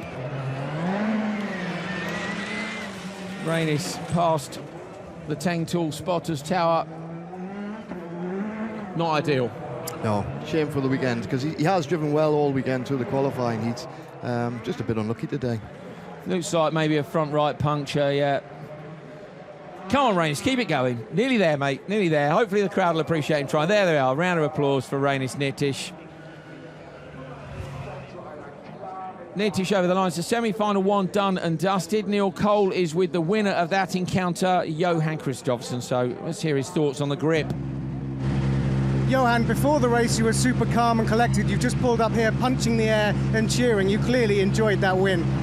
Yeah, it was really nice, to be honest. I felt that we had the pace in Q4, but we couldn't really show it. And now in the semi-final I was able to come out first. I did a small mistake on the super slippery track. But apart from that, we take Loeb again with some nice rubbing. But it was okay, so I'm very happy. But now I have to go because it's very tight in the schedule. Good luck, thank you. Kristofferson pleased, and rightly so. Great pace from him. Johan Kristofferson takes semi-final number one, 6 championship points for that, followed by his teammates Solberg and Sebastian Loeb. So both the Volkswagens go through. Kevin Eriksson, Kevin Hansen and Rainis Nitish are done. So the third Peugeot and the third Audi are out. So this is off the start. David Banks, talk us through this brilliant start by Eriksson. Look, we saw the launch, and there's Nitish gets a little bit of a rub on the side of Solberg. No, it was... Yeah, was it? Yeah, no, it's Kristofferson. Nitish comes back in. So where does it all kick off? Down? Yeah, here. Ah, yeah. So Hansen coming up the inside of Nitish there, and they just rubbed cars, hit Eriksson, who, like we saw, had a cracking start. There, I was right, Kristofferson did touch the wall there. He just got caught out like Kevin. good shout, but somehow then carried the corner pace to get through.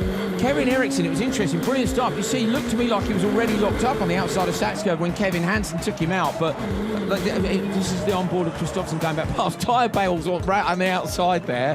Hockenheim is living up to its reputation. 9-time World Rally champion gets the brakes wrong, but as I say, and then found his way back somehow. Yeah, I mean, he caught back onto the back of Kristofferson, and you know, he got out wide on that turn on the Sachs curve and lost the traction completely.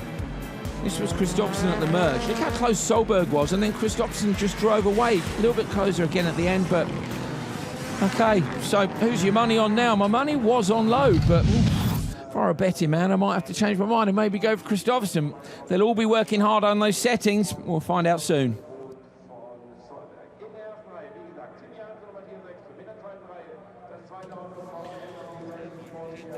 Okay, semi-final 1 was not quite as exciting as semi-final 2 last year, but still all good. We're going to have a look at one of our head-to-head graphics before we head into semi-final number 2. There's the front row, Ekstrom and Hansen, and it's them that we're looking at here. So Timmy Hansen, Matthias Ekstrom, one from Peugeot Hansen, one from EKS. There you go, Ekstrom, 2 wins, Spain and Portugal. Absolutely fantastic performance from the world champion. 8 times they've met on the grid this year. 8 times it's gone Matthias Ekstrom's way, so he's beaten Hansen every time they've been on the grid. And remember, these two have got, let's say, previous. Hansen up the inside, anyone? Qualifying race wins, 4 for Timmy, 5 for Matthias. Semi-finals, look at that. Ekstrom has made it through, won both his semis and both his finals to take those first 2 wins. So that's what you expect a world champion to do, but I have to say, he hasn't looked like the quickest guy so far this season, but he has got the job done. And he comes here only 2 points off the perfect score for the season so far. It's a brilliant performance, David. We can't say the Audi's slow, but the VWs look like the threat this year. That's correct. I mean, Ekstrom was a little bit off the pace in Q1 and Q2. He's come back through Q3 and 4, and he's on the front row for the semi-final too. This is a look back at that action again from the first semi-final. Kevin, contact between him and Nitish, really. Kevin then was a passenger, wasn't he? And if it had been a bit drier, they might have got away with that, but in the wet, certainly not. I think Eriksson was just a passenger to that one. You know, Nitish pushed, I think, a little bit too much onto Kevin Hansen. He touched the grass, it started to spin him around, and then he unfortunately came back across and hit Kevin Eriksson. Now, Guy Wilkes has just joined us up in the commentary box and passed us a note, which was that the grip is higher on the left-hand side than the right, so they're all trying to get into that side. Thank you, Guy, for that. Guy's been out there, of course, all weekend, had that massive moment. Yeah, so good to see you here and well. So they're all going to try and move across to the left, Guy thinks, for find the grip. Ken Block, really calm. We saw his onboards yesterday, David Binks, didn't we? And he was calmer than I thought. You know, I quite like seeing people look a bit excited. I'm a big fan of the old Gilles Panizzi and Francois Delacour. If you're only a Rallycross fan, you won't have heard of them. You have to Google their onboards. But Ken was really, really relaxed. He was. You know, we see a lot of it from the outside of the car. It's great to get an onboard shot, but you know, they are actually very smooth within these cars, even though we see them pitching around and the flames coming out, the stones going up. You know, and his eyes were relaxed. He really didn't look in full focus. We saw an onboard with Guy Wilkes yesterday as well, which was brilliant. Saw some of the checking the mirrors left and right, and that's what these guys are going to be doing. Is it still raining? I'll put my hand out of the commentary box. Light drizzle. There we are. It's my weather forecast for you for semi-final number 2. What's going to happen in this one?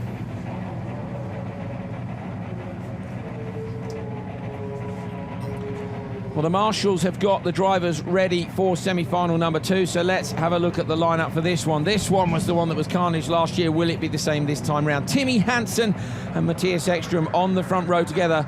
No stranger to a bit of door-to-door contact, these two. Row 2, Timo Scheider with a great performance here after the disappointment of the last round in Portugal. Timothy Mazjanov next to him. And on the back row, Ken Block, he got a podium here last year. So did Topi Heikkinen, he was second, but qualifies here 12th. Can he do something better with the Audi from there? Well, you can hear the gears being clunked in the background. They will have had a chat with the drivers from semi-final number 1. Maybe made some changes. if they've had that information from a teammate. Oh, 2 or 3 people dip in the clutch of the line. Block got brilliant traction from the same position as the drivers in the previous one, but look at Heikkinen from the back row and then completely outbrakes himself. Timmy Hansen up the inside now. Ekstrom door to door with Block. Block's up to P2. Contact again between them. Timosyanov's going to look up the inside of Block, but they're all in a line down the inside. Who gets the braking right? Oh, sideways, super sideways from everybody. Timosyanov's on the inside of Block. Timmy Hansen still leading. Scheider's trying to go around the outside. He hits Heikkinen. Heikkinen was P1 in turn 1. He's down in P5 now. This is carnage again. Ken Block gets pushed wide by Heikkinen. He's going to have another look back. These guys all feeling the grip. Look at Timosyanov. He's off. Scheider's off in the background. They can't tell what the grip levels are. No, we saw Timosyanov come up the outside of Block, got past him, and then Block, and then Scheider, yeah. Yeah, Block's hit the tyre wall. Block spins. Scheider's in the front of him. These two are in the way. Timosyanov comes round. No, no, no. Yellow flags waving from the marshals. Ken Block, that's going to be game over for him. It's going to be a race for the guys who are out front. So at the minute it's Timmy Hansen. Into the Joker lap goes Heikkinen. And Ekstrom just in front of him. So that was a bit of a disaster. Yes, not the best of starts to a semi-final, is it, Andrew? Heikkinen's done the Joker. He's back out behind Ekstrom and Kevin, Timmy as well. Yeah. Timmy's on the inside on the run down to Sachs curve. Ekstrom goes high. We know that Loeb's car wasn't very good, and to me here, Ekstrom looks the quicker. Yeah, Ekstrom's got a lot of experience on this track as well. We've got to remember that. Yes, from yesterday. So, you know, we saw him. He cut out wide to try and get the cut back onto Timmy. Timmy's very experienced. Closed the door, kept it shut. Again, they're just having to literally find their way around this track. Those tyre bales have been nudged in, and that's where I think the grip levels are less, and so they're now hooking the wires on the inside. That's bringing more dirt. Look, again here, Timmy didn't know that was there. When you're in the car, you're a lot lower down as they come over that crest. Yeah, he came out over the right blind crest there, and the tyre bales that weren't there before, obviously Ken brought onto the track. Ekstrom Joker, so Ekstrom goes into the Joker. I thought he might because he was right behind Timmy on the previous lap. Where's Heikkinen going to end up here? Ekstrom's going to try and come around the outside. They've told Heikkinen, I think, do not take Ekstrom out. These two guys looking good now, and Timmy is going to be hanging on. Where's Timosyanov? He's the danger man, but he hasn't jokered either, so... Oh, look Heikkinen how slippery again, it is. yeah, he's just caught himself out on the brakes again. There must be so much grease from the rubber from the race cars that's on there. When we're getting on there with the Rallycross cars, the wet, it's just catching them out every lap. Now, we were down filming the preview for social media on the grid, and the guys from EKS were there with the machine with which they measure the grip levels, and they said that the drag strip in the wet would be extremely slippery, and that's pretty much what's proved to happen. Ekstrom right up now behind Timmy, and Timmy hasn't jokered. When do you send him?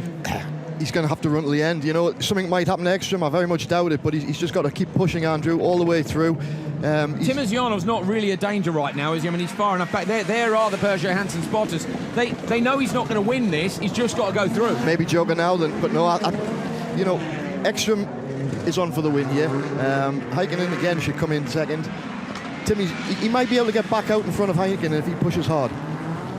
Timosyanov takes the Joker lap now, so he's gambling. Of course, all these guys are hoping, aren't they? With a bit of pressure, somebody else will make a mistake, drop the position, and you end up going through. That's right. I mean, Ekstrom's not quite on the back of Timmy enough to be putting him under extreme pressure yet, but, you know, he'll be conscious that he's got Ekstrom behind him. Also, the fact that they've all done the Jokers bar him now. Timmy Hansen there again, feeling for the grip. Ekstrom, look how tidy Ekstrom looks through there. So there's work to be done definitely on the Peugeots to find the ultimate pace for the final, should Timmy make it through. Ekstrom into the hairpin right. Flames from the back of the EKS car. The Audis are definitely quicker on the dirt sections. You saw he got right on the back of the Peugeot again. Timmy's managing to keep a bit of a gap on the tarmac, but as soon as they get on the dirt, the Audis are far quicker. Back onto the left-handers. There is the Peugeot team. They don't send him. Timmy stays out again. Ekstrom knows, so Ekstrom can just follow him here. And Timosyanov at the minute is plus 7.3, so it doesn't really matter when they send Timmy, whether they go 5 or 6. I'd be tempted to go a lap early in case you make a mistake. At least then you stand a chance of shutting the door. That's right. I mean, the two EKS cars are into the semi-final here, so what's the point in them pushing on too hard, causing any damage? We've got a short turnaround between the last of the semi and into the final, so play safe. You're in it. Let's do it in the next race. Yeah, stay there for it. Ekstrom. It's all weekend, it's not looked quite there, you know, and again, now he's looking a threat suddenly for a third win in a row, and that would be an incredible performance. Last year, of course, he won here and then won a DTM race. Yesterday, what you said earlier, he fought back from P17, wasn't it, to P5 in DTM. That's right, and he went into his pit stop, came back out, dropped to P8 and got back to P5 or something, you know. Yeah. He's a real thinker when it comes to his racing. He's calm, he's super calm and focused. Timmy Hansen, the only driver not to a joker. Remember, 6 laps for these races. Top left of your screen is the joker indicator. He's going to joker on the last lap. They haven't proved to be quite as exciting as semi-final 2 was last year. The weather has made it exciting, but really those first lap incidents have kind of spoiled the rest of the race. Yeah, with the weather being the way it is now, you're going to get the action in the first 2 corners, but, you know, once they're settled out into the race, they're having to just be careful. Hanson from Ekstrom on the final lap. Ekstrom still putting the car out in the mirrors, and that's just hello Timmy, how's it going? I'm here. Ekstrom's using the big rear wing. Here, Hanson's off, Hanson's off. We heard him lock it up. We heard the wheels lock up in the background, so Timmy's made a mistake.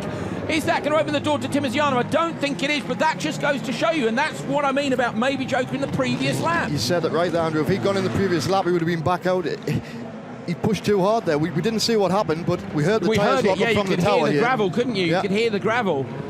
So Timmy now in P2. I think he's going to, well, maybe he can get back out in front of Heikkinen. Timmy Hansen's got to do the perfect joker here. Into the left, into the right. Heikkinen comes around the outside. I think Timmy's going to do this, even with that mistake. It's pretty impressive. He would have been closer, but there you go. It hasn't cost him in the end.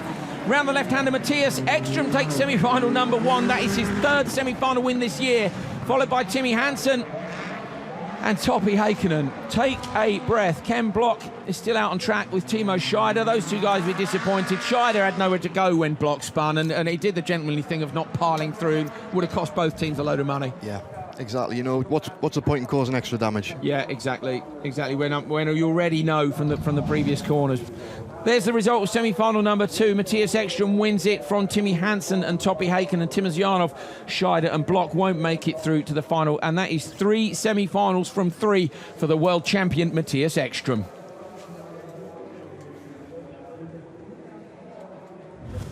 Have a look at the start. David, talk us through this as best you can. Look at the start block and the back. Yeah, and I mean, Heikkinen got out on the wide side. You can see actually the lines in the wetness on the tarmac. Nobody else had been running there, so he just lost all his traction.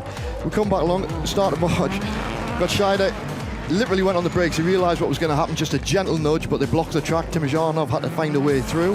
He'd been tagged on the way in, hadn't he, Ken? I think possibly by Scheider, and that turned him in too early to clip the tyres. Yeah, could be. And I mean, there we see Hansen and Ekstrom coming round, being very careful, but he didn't know the tyres were there from Block. No, and they're low, aren't they? The 3-tyre bale isn't quite high enough to see over that crest. If you saw the onboard lap earlier on in the show, you'll know that crest is actually reasonably pronounced when you're on board. So there, I think we saw Timmy go off there. He literally crossed up on the brakes. It just come around a little bit on him, and that shoved him off onto the gravel trap.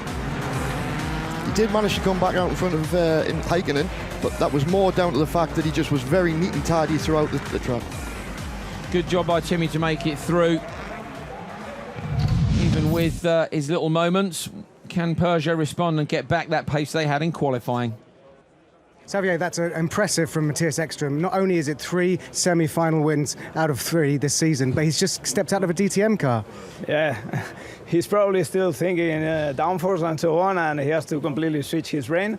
But he made it. Conditions were very tricky. The pace difference was really big, but he managed to keep his car in the track and he keep his mind cool, so we made it. And what's the feedback from both him and Topi, because you've got 2 cars in the final now? Yeah, basically both conditions were tricky and pace was not easy, mistakes were very easy, so they really had to control the car just to keep the car on the track, and that was the key. See you in the final. Yeah, thank you.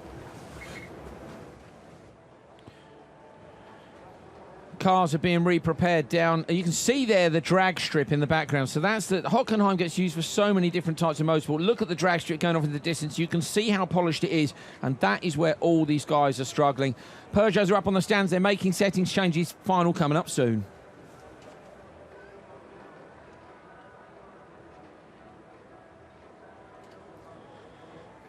Everybody working hard under the umbrellas. The fans are moving up into the part of the grandstand where they're sheltered from the rain. Do a bit of tape, and we can have a look at an onboard of Ken Block at the start. So David, let's have a look at this, because he got a wonderful start. He did. He got great traction, went up the middle, nowhere to go. You know, and then we see Heikkinen out on the right-hand side, literally in the loose.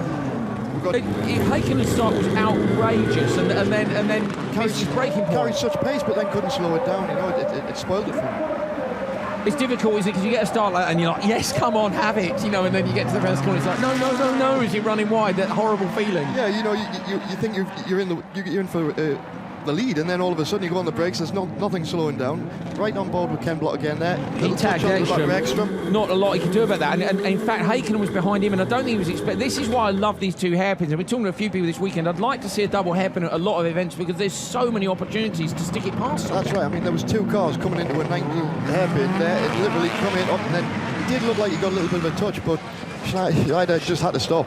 Yeah, around the outside. Timmy managed to come back past both them, but carnage in the hairpins. I think you've got to say it's all race incidents. Here it is from the other side. Watch for Block, but look on the left-hand side. He's not even in your picture, and it's like, bang, it's like he's jumped the start. He's so far in front. But Hagen pulled 2 car lengths before the first corner. Yeah. That was fantastic traction. I think if he'd got it stopped, it probably would only look like the one, wouldn't it? He's pulled that extra gear, and then as soon as he's hit the brakes, he'll know, won't he? That's right. I mean, he really couldn't have come back across the rest of the field anyway, so he just had to push out wide. But we saw some great action between Timozhanov and Block, passing each other. You know, Block did well there, look, he shuts the door. Then Timozhanov runs wide and Block's like, yes, thank you very much. Look at that, Scheider hit Timozhanov. Hakkinen goes up the inside of Block, and then Block here, this is again, okay, watch for Block then, let's see if he gets tagged. I think Scheider tags him from the rear on the way in, he does, so watch this. Ken doesn't know he's there, he's moving, well, he maybe does, he's moving across to protect it, but he's too soon. That's right, he's already a passenger, the car was just sliding on the gravel there, and unfortunately the front end caught the tyre bale and spun him round. And that cost Timozhanov, and if Timozhanov had been a little bit nearer, I wonder if he might have been able to get Hansen when he made that mistake. Okay, what's going on underneath the arches here? Nothing, they're just reattaching a wheel arch liner. That's the plastic liner that kind of protects the underside of the arches there. Bit of tank tape going on. Solberg's car. Not long to turn these things around. Look, Sebastian Loeb's car is up on all 4 stands. They're right in. Are they prepared? Yes, David Binks pointing out on the right-hand side. The wet weather Cooper tyres are on the ground. They're making a decision about whether to chuck them on or not. We will see soon enough.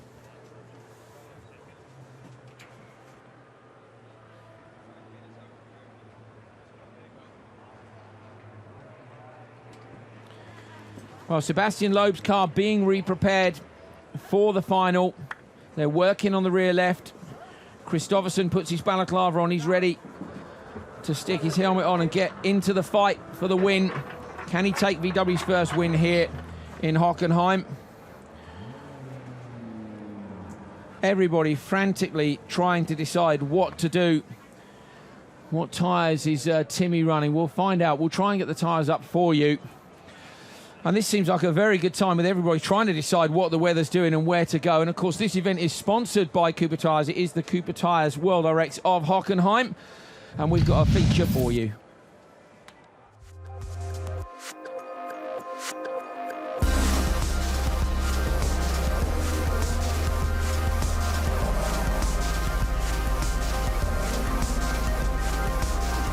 Tyre strategy is critical in World RX. Get it wrong and you can miss the cut by just thousandths of a second. Get it right and you can win by the smallest of fractions. So over a weekend in Rallycross, it's 8 tires you're allowed to use. And it's 6 races. You have to be very smart how you use these tires. It's a lot of technical strategies and tactics involved to get the best out of these tires to win the race. How you manage your 8 tires through the weekend, that can make you win or you can make you lose.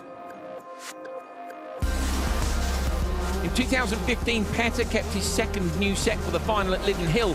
He came out of the Joker just in front of Matthias Ekstrom to take the victory and ultimately the championship.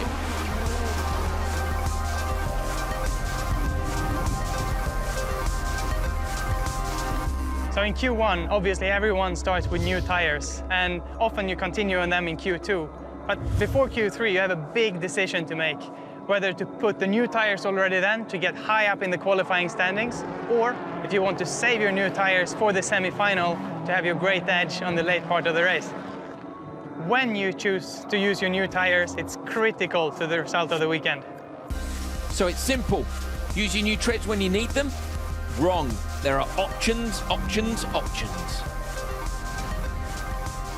It's not just about when you use it, it's all about how you use it. So these front new tires, for example, they give you some extra traction in the front to have a better exit of hairpins or at the start as well. Or you use it differently. If you have an anti-clockwise track, you use the new tires just on the right-hand side to create more grip on left-hand corners. Due to the fact that you have just 8 tires, there's also a chance to put 1 tire on one axle, on the front right, for example, like Mattias Ekström did in the past quite often, but this is one of the other strategies. At the end of the day, if it rains, doesn't matter, you put rain tires.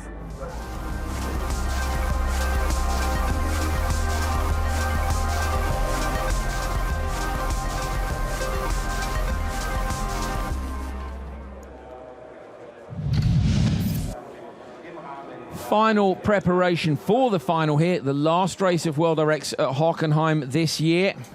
Mattias Ekström, the winner here last year, the world champion, the winner of the last 2 rounds, belting up in the car.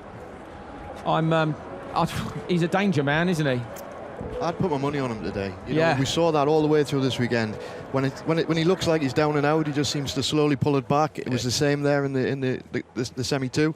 You know, he just seems to be able to come above everybody else in the mental game, and then just pull something out the bag. So I think he could be a danger today. Well, apparently everyone is still on dry tyres, we're hearing, getting lots of information up from the grid. Neil Cole is down with Sebastian Loeb. Maybe he can find out what they've done to the car. We'll see. Sebastian, you're in the final. What have they changed on the car? What we changed? Tires. And a bit softer because it's very slippery today. So now we are last row, so it will be difficult. So we try to change a bit the setup, and we will see if it can help. But it will be difficult finally. Thank you. So Loeb's saying they changed tyres. I'm thinking that means that he's changed to a different set of slicks, but we can see our cameraman down there right now, right of your screen. No, he's on wets. Loeb's on wets. So the tyre information we received from the grid was not correct. Loeb has gone to wet tyres, and they've softened the car off as well. Look how quickly the guy's having to work. It's so hard to turn these cars around. And Loeb's had longer. Loeb was in semi-final number 1. Kristofferson's up on the grid already. Look at that. Super cool and calm. Ready to go. Kristofferson and Solberg. Kristofferson, of course, got the team's first podium in Portugal. Those guys would love to take the win. Both of them will want to take the first win for the team. There's the Monster Energy Supercharger Award. The Monster girls are holding it down on the grid. And that is now a reaction time award. So who's got the fastest reactions? Ekström's won that as well. Ekström's won everything. It's very frustrating for everyone else. But he really is a bit of a weapon, and he will want to do this for Audi at home in Germany. There it is, the new award this year. Skull with air intakes on it and exhaust and all sorts. Even got a throttle cable on the back. We had a good look at it earlier on, just before the semi-finals. Final board is up. Love to know what tyres everyone's on, but difficult for us to tell from here. Who's that? That's Solberg. Solberg, is that Dries, do we think? It's so hard to tell from here. Need to be down on the grid having a wander about. Well, okay, we think Loeb is the only driver on wet tyres. You'll have to forgive us. It's very hard, obviously, when we're not right down on the grid to get that information, when the teams are making last-minute changes and sometimes being quite covert about those changes. Obviously, they don't want everyone else to see what they've chosen. There isn't any standing water. Right, we'll see if Loeb's got it right or not. You know, we saw him, he outbraked himself earlier on. Here's the lineup for the final. Johan Kristofferson on pole for this one. Mattias Ekström next to him. He won here last year. Can he do it again? Timmy Hansen on row 2 with Petter Solberg. And on the back row where we've seen fantastic traction, Sebastian Loeb and Hockenheim in the same position he was in for the semi-final. David, you were saying? Yeah, so, you know, we saw him outbrake himself earlier on, and he's probably taken a thought that they might run Timmy on dry tyres. Loeb's off the back of the grid, so what's he got to lose? Take a risk. You know, he might be able to go in a little bit later by going on the wet tyres. That does look like a dry tyre on Ekström's car. I think Kristofferson, I saw when he pulled on the grid, looked to be on dry tyres as well. So, you know, Team Hansen just putting one on wets to see. He's at the back of the grid. Might as well take a risk. Yeah, take the risk. That is dry tyres on Kristofferson's car. So Kristofferson on dry, Ekström on dry, Loeb on wet. We're going to find out very soon indeed who has made the right gamble. There is a look at that's Loeb's car, and you can see from how clean the wheels are, they haven't been running those tyres all weekend. Of course, this is the other thing, is that is a brand new set of wets, whereas everybody else is on used slicks. But is it going to work or not? We're about to find out. The cars are being clumped into gear. Round 3 of the FA World Rallycross Championship is about to get underway. Oh, Kristofferson didn't get the best start. Heikkinen hasn't. He has repeated the grip from the previous, the semi-final. So Heikkinen trying to come around the outside. Kristofferson, everybody's so careful on the brakes. Look at this, a train around the inside. Timmy Hansen gets a tag from Heikkinen in the background. Loeb and Solberg, the two rally drivers, are stuck at the back. Solberg's going to look on the grass. Heikkinen's blocking those guys up. Out front, it is Ekstrom. Has somebody run wide there? We heard a bit of noise in the background. They didn't. It's Ekstrom from Kristofferson. And Timmy Hansen is in P3. Loeb trying to come around, 3 abreast. Solberg up the inside of Heikkinen, and Loeb's trying to come around the outside now. Solberg on the handbrake in the background. There's the leaders, Ekstrom from Kristofferson, Timmy Hansen, and now they're all in a line. Final draw, tag again in the background. Loeb hits Heikkinen. Yep, you know, we saw Kristofferson got a really quick launch, but he just lit all the tyres up, got a bad start. But once they got through there, they were all literally feathering the throttle coming out of turn 1, not to go and spin the tyres up. Topi Heikkinen, 0.469. We're hearing reaction time for the Supercharge Awards. That was a brilliant job. Topi Heikkinen wins that. As all 3 of those awards have gone to EKS, so those boys are fast off the mark. Sebastian, Loeb, and behind him Heikkinen. So Heikkinen is stuck behind Loeb, and Heikkinen's taken the Joker, so that's not ideal for him. We're on board with Johan Kristofferson. Listen to the wheel spin. Yeah, you can hear as he's coming on out the corner, hitting the throttle, it's just lighting the tyres up, and you can hear the revs coming up really fast. They're not getting much traction. They're having to be really careful. That's 600 horsepower cars, lots of torque, and the traction is just not there with the tyres. Into the left-hander on the gravel, Ekstrom, with Kristofferson right behind. So this is maybe going to come down to Joker tactics. Where's Loeb and how are those tyres working out? Doesn't look to be a superb choice. You know, we'd maybe see a difference in pace if it was. Where they're hooking that ditch back there, it's affecting their exit. If you watch there, Hansen, like you say, Andrew, got a tyre over the curb, lit it up, car spun round. Virtually, he had a really, probably came off throttle a little bit just to let the front end come back onto track. So into the Joker lap goes Timmy Hansen from P3. Solberg behind him gives it the big send. Solberg's on a rally driving mission there. Hansen's going to come out the Joker lap. Solberg runs the car wide. That shuts the door on him. So Timmy's taken an early Joker, and he'll be hoping now that somebody may... Oh, it's Hansen up the inside of Solberg.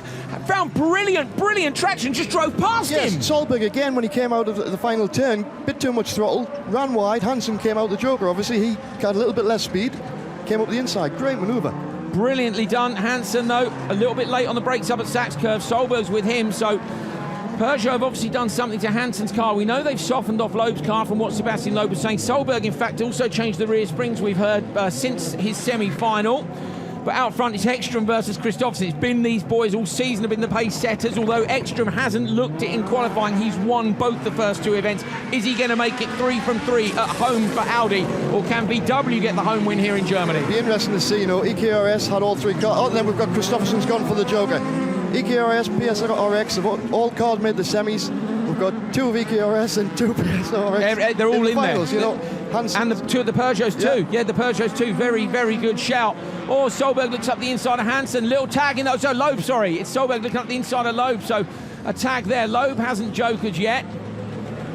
Solberg did, so that's how he's ended up back there. Solberg's, you see the car sideways on the gas. He's struggling for traction. I'm just wondering as well, I saw, you know, they sent Hansen into the Joker lap before. Loeb's in front of Heikkinen, so whether they thought that while he's there, Heikkinen had already done his Joker, will get Timmy in and out and hopefully get a safe podium position. Ekstrom leading from Kristofferson. Kristofferson having taken the Joker. Ekstrom now has a gap of 2.2. So does he go now and try and respond? Or does he wait until later on in the race? Comes up over the crest onto the tarmac section. When does the world champion go? He's got 2 laps left. Is he going to go early? Yes, he does. Ekstrom into the Joker lap. So Ekstrom into the Joker lap now.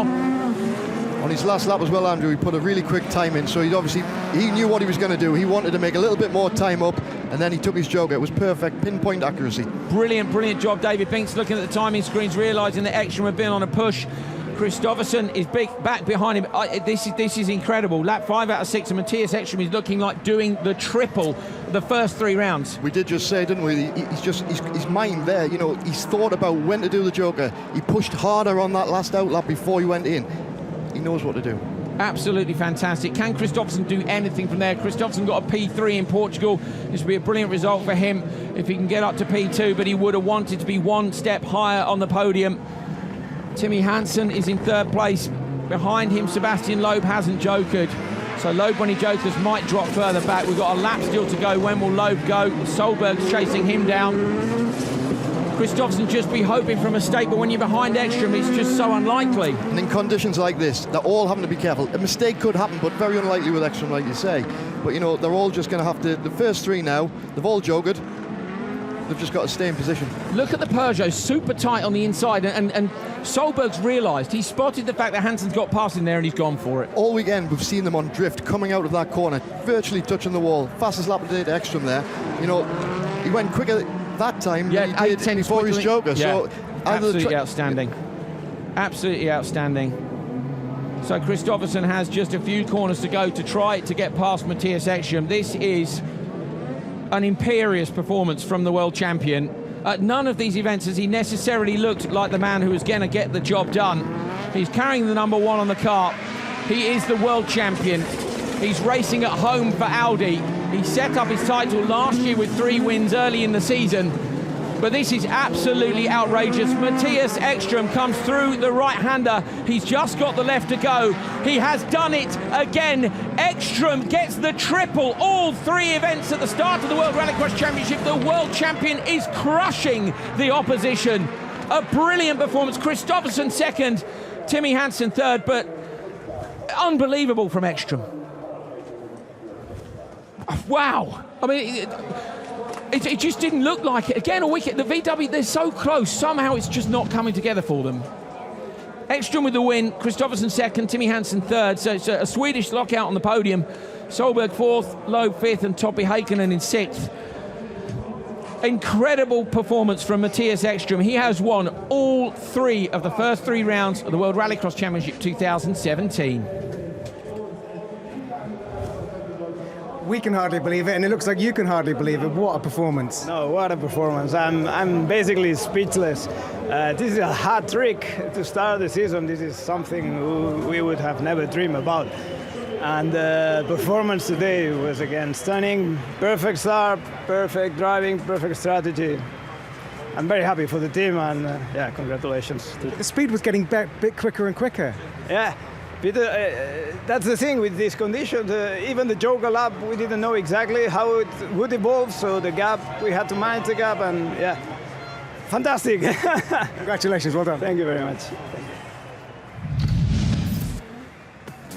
Okay, on board then, that's on board with Kristofferson. So Ekstrom's got the best start. We were looking at the back of the grid now, looking for Heikkinen, who at this point was alongside Kristofferson, but somehow another good start, couldn't get in there. Yeah, I mean, we saw Ekstrom there come out, pass, tuck back in, got back onto the best grip before he took the brakes for the first corner. Heikkinen inside Loeb, you know, nice manoeuvre, just pushing round. Again, we can see we're on board with Kristofferson still, back of Ekstrom, just how, there, handbrake, pinpoint right on the tyres, and then just letting it drift out. Even though they're on the grass on the inside there, I mean, it's probably not as grippy as the gravel, but you've got to use it when you've got that track width, haven't you? This was Solberg coming out behind Loeb and then trying to get up the inside. So he tagged Loeb there, look, cost themselves time in the background, but Ekstrom out front. I mean, like you say, he's just... I'm wondering what points he will have got this weekend. He's only dropped 2 points so far this season. Where did he qualify? Ekstrom qualified 4th, so he's dropped 3 points. So he's dropped 5 points total in 3 events. It's just absolutely ridiculous. He can't have it all his own way all season. Can't keep going like that. Amazing. I think we've got one DTM clash later on in the year, have we? I'm getting a nod from some of the people in the commentary box. So there's still a point at which he's going to have to make a decision whether he does his works DTM drive or comes and does World Rallycross. But at this point, you know, you're looking at the perfect season. Can he go 12 from 12? I think it's incredibly unlikely, but then I thought 3 from 3 was unlikely. Mattias Ekstrom is on fire.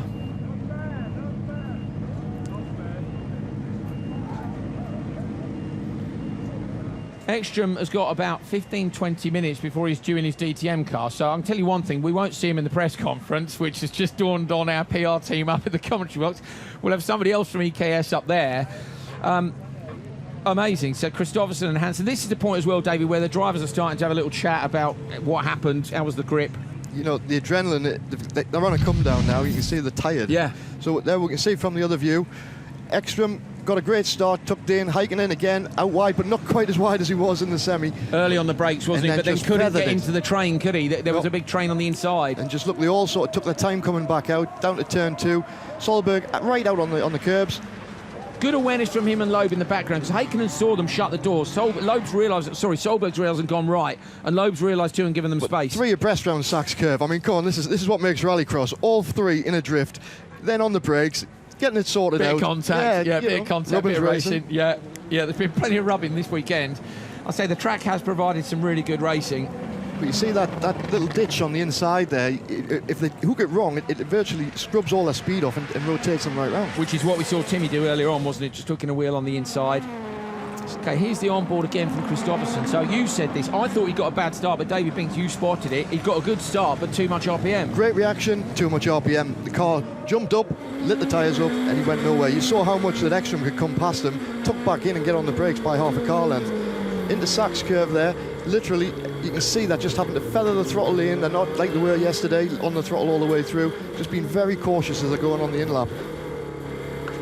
Ekstrom on the handbrake, with Kristofferson right behind. Look at that, you see the brake lights flash on, you can hear, and then off the throttle, waiting. Of course, the anti-lag's pushing them on there anyway. It's noticeable, we can hear on board with Kristofferson, we can still hear the anti-lag there off throttle, but yesterday it was bang, bang, bang, bang all the way through, so they've dialed the car down, not to give the anti-lag. The push that you get in the middle of the corner. It shoves the car on as they're braking. And that's hard for people to understand, that even when they're off the throttle, effectively the car, because it's boosting the turbo in the background, is still on the throttle, and that's one of the problems with anti-lag. That's right. How to get around that. It can be really unsettling in certain corners. You've got to have it to get the power to really get back on the gas, but it can also mess it up for you. Particularly in slippery conditions. Kristofferson, interesting there, taking the same line that we saw Hansen do earlier on, where he found the traction on the inside of the left-hander and got away. But then look at Ekstrom with a little bit more on the turn-in, managed to carry the pace through the exit. Well, the crowds are repositioning themselves. That, of course, is because they've got the DTM race coming up soon. I believe they have to be in their set seats for DTM, whereas on Rallycross, we kind of let them have a wander about and go where they like. So we hope they've enjoyed their 3rd year of World RX. I think it's been pretty exciting.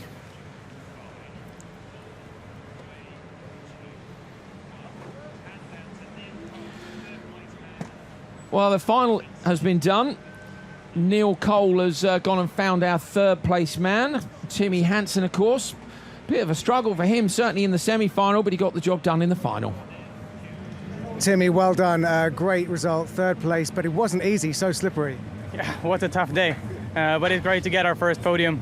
I tried my hardest to stay ahead of Matthias in the semi, but I tried to push on the last lap and then I went off, so it was missing a little bit, but still, I'm happy that we got home safe. It's so easy to do mistakes in these conditions, and you just have to be so smooth and so tidy. And it's difficult to keep calm because you are in the final. But congratulations to Matthias. Like he wins his 3rd event in a row. I don't know how he's doing it. I shall ask him in a second. Well done. Thank you. Thank you. Well, it's interesting that Timmy doesn't know how he's doing it. We don't either. You know, this isn't a... Well, here's the championship standings after round 3. Ekstrom on 85 points, so it's now, what, a 16-point gap. When we came here, it was 14, so he's only edged it by 2. But bear in mind that the maximum score he could have got through the entire series was 90, and that's looking incredibly impressive. Kristofferson remains P2, Solberg P3, Loeb's up to 4th, Hansen up to 5th, Scheider down to 6th, Kevin's up 1, backwards down 1. Johan, another almost perfect weekend, but what are you going to have to do to beat Matthias Ekstrom? It's really tricky. I mean, he have a very good package, but I have to say that I'm really happy with the weekend that it turned out like it did, because I felt that I was struggling a little bit yesterday on Q1, Q2, and I still had a good position. I was P2 in the intermediates after the first day, but anyway, I felt that I didn't really have the pace, and it was better in 3 and it was really good in 4th, but I couldn't really show it. And now when it started to drizzle, I really like it, and me and Matthias were smiling to each other before the final, because I think that Matthias also likes when it's a little bit tricky conditions, so that was nice. And then I thought that I would have an upper hand on Matthias on the pace, but then he had the start, and I thought, okay, I didn't give up, but he was driving very well, and it's very tricky condition, but he did not even one mistake for 6 laps, which is very, very good. So, I mean, he really deserves the win. It's just... he's racking up a little bit too many in a row now, but it's most important to collect points. Well done, thank you. Thank you. So Kristofferson also in awe of Ekstrom, and we're going to get to have a word with Matthias Ekstrom now. I'm wondering how pleased he's going to be with this. I mean, he's so calm. He's probably just calming himself down, ready to get in and thrash everyone in the DTM. The question that both Timmy and Johan have is how are you doing it? 3 out of 3, incredible. Yeah, it's quite a nice feeling. I mean, in football they call it hat-trick, I think. It's quite a nice feeling, I must admit. Feel super happy. We were really struggling on the first day, Q1, Q2. So the guys had to screw a lot. And then again, after Q3 and 4, we were not happy. So again, last night I had to work. And I mean, now you see it paid off because after Q1, we were nowhere. And I'm so proud that all the guys are joining the work we do because I didn't do much this week and I only told them and then I disappeared. So I'm super happy. And again, in front of Audi fans and DTM fans there, it means a lot to me. Okay, thank you, well done. Enjoy the podium. Volkswagen Sweden and EKS remaining P1 and P2. I don't know if the gap's changed or not. Team Peugeot, Hansen third. Nobody's moved. We're going to rush to the podium before Ekstrom gets dragged away to the DTM. He may have already been dragged away from the DTM, we think. Well, there we are. We hope you've enjoyed round 3 of the Rallycross Championship. We will be back with you in just a week's time. Ekstrom's taken 3 in a row. Can he do it again in Belgium?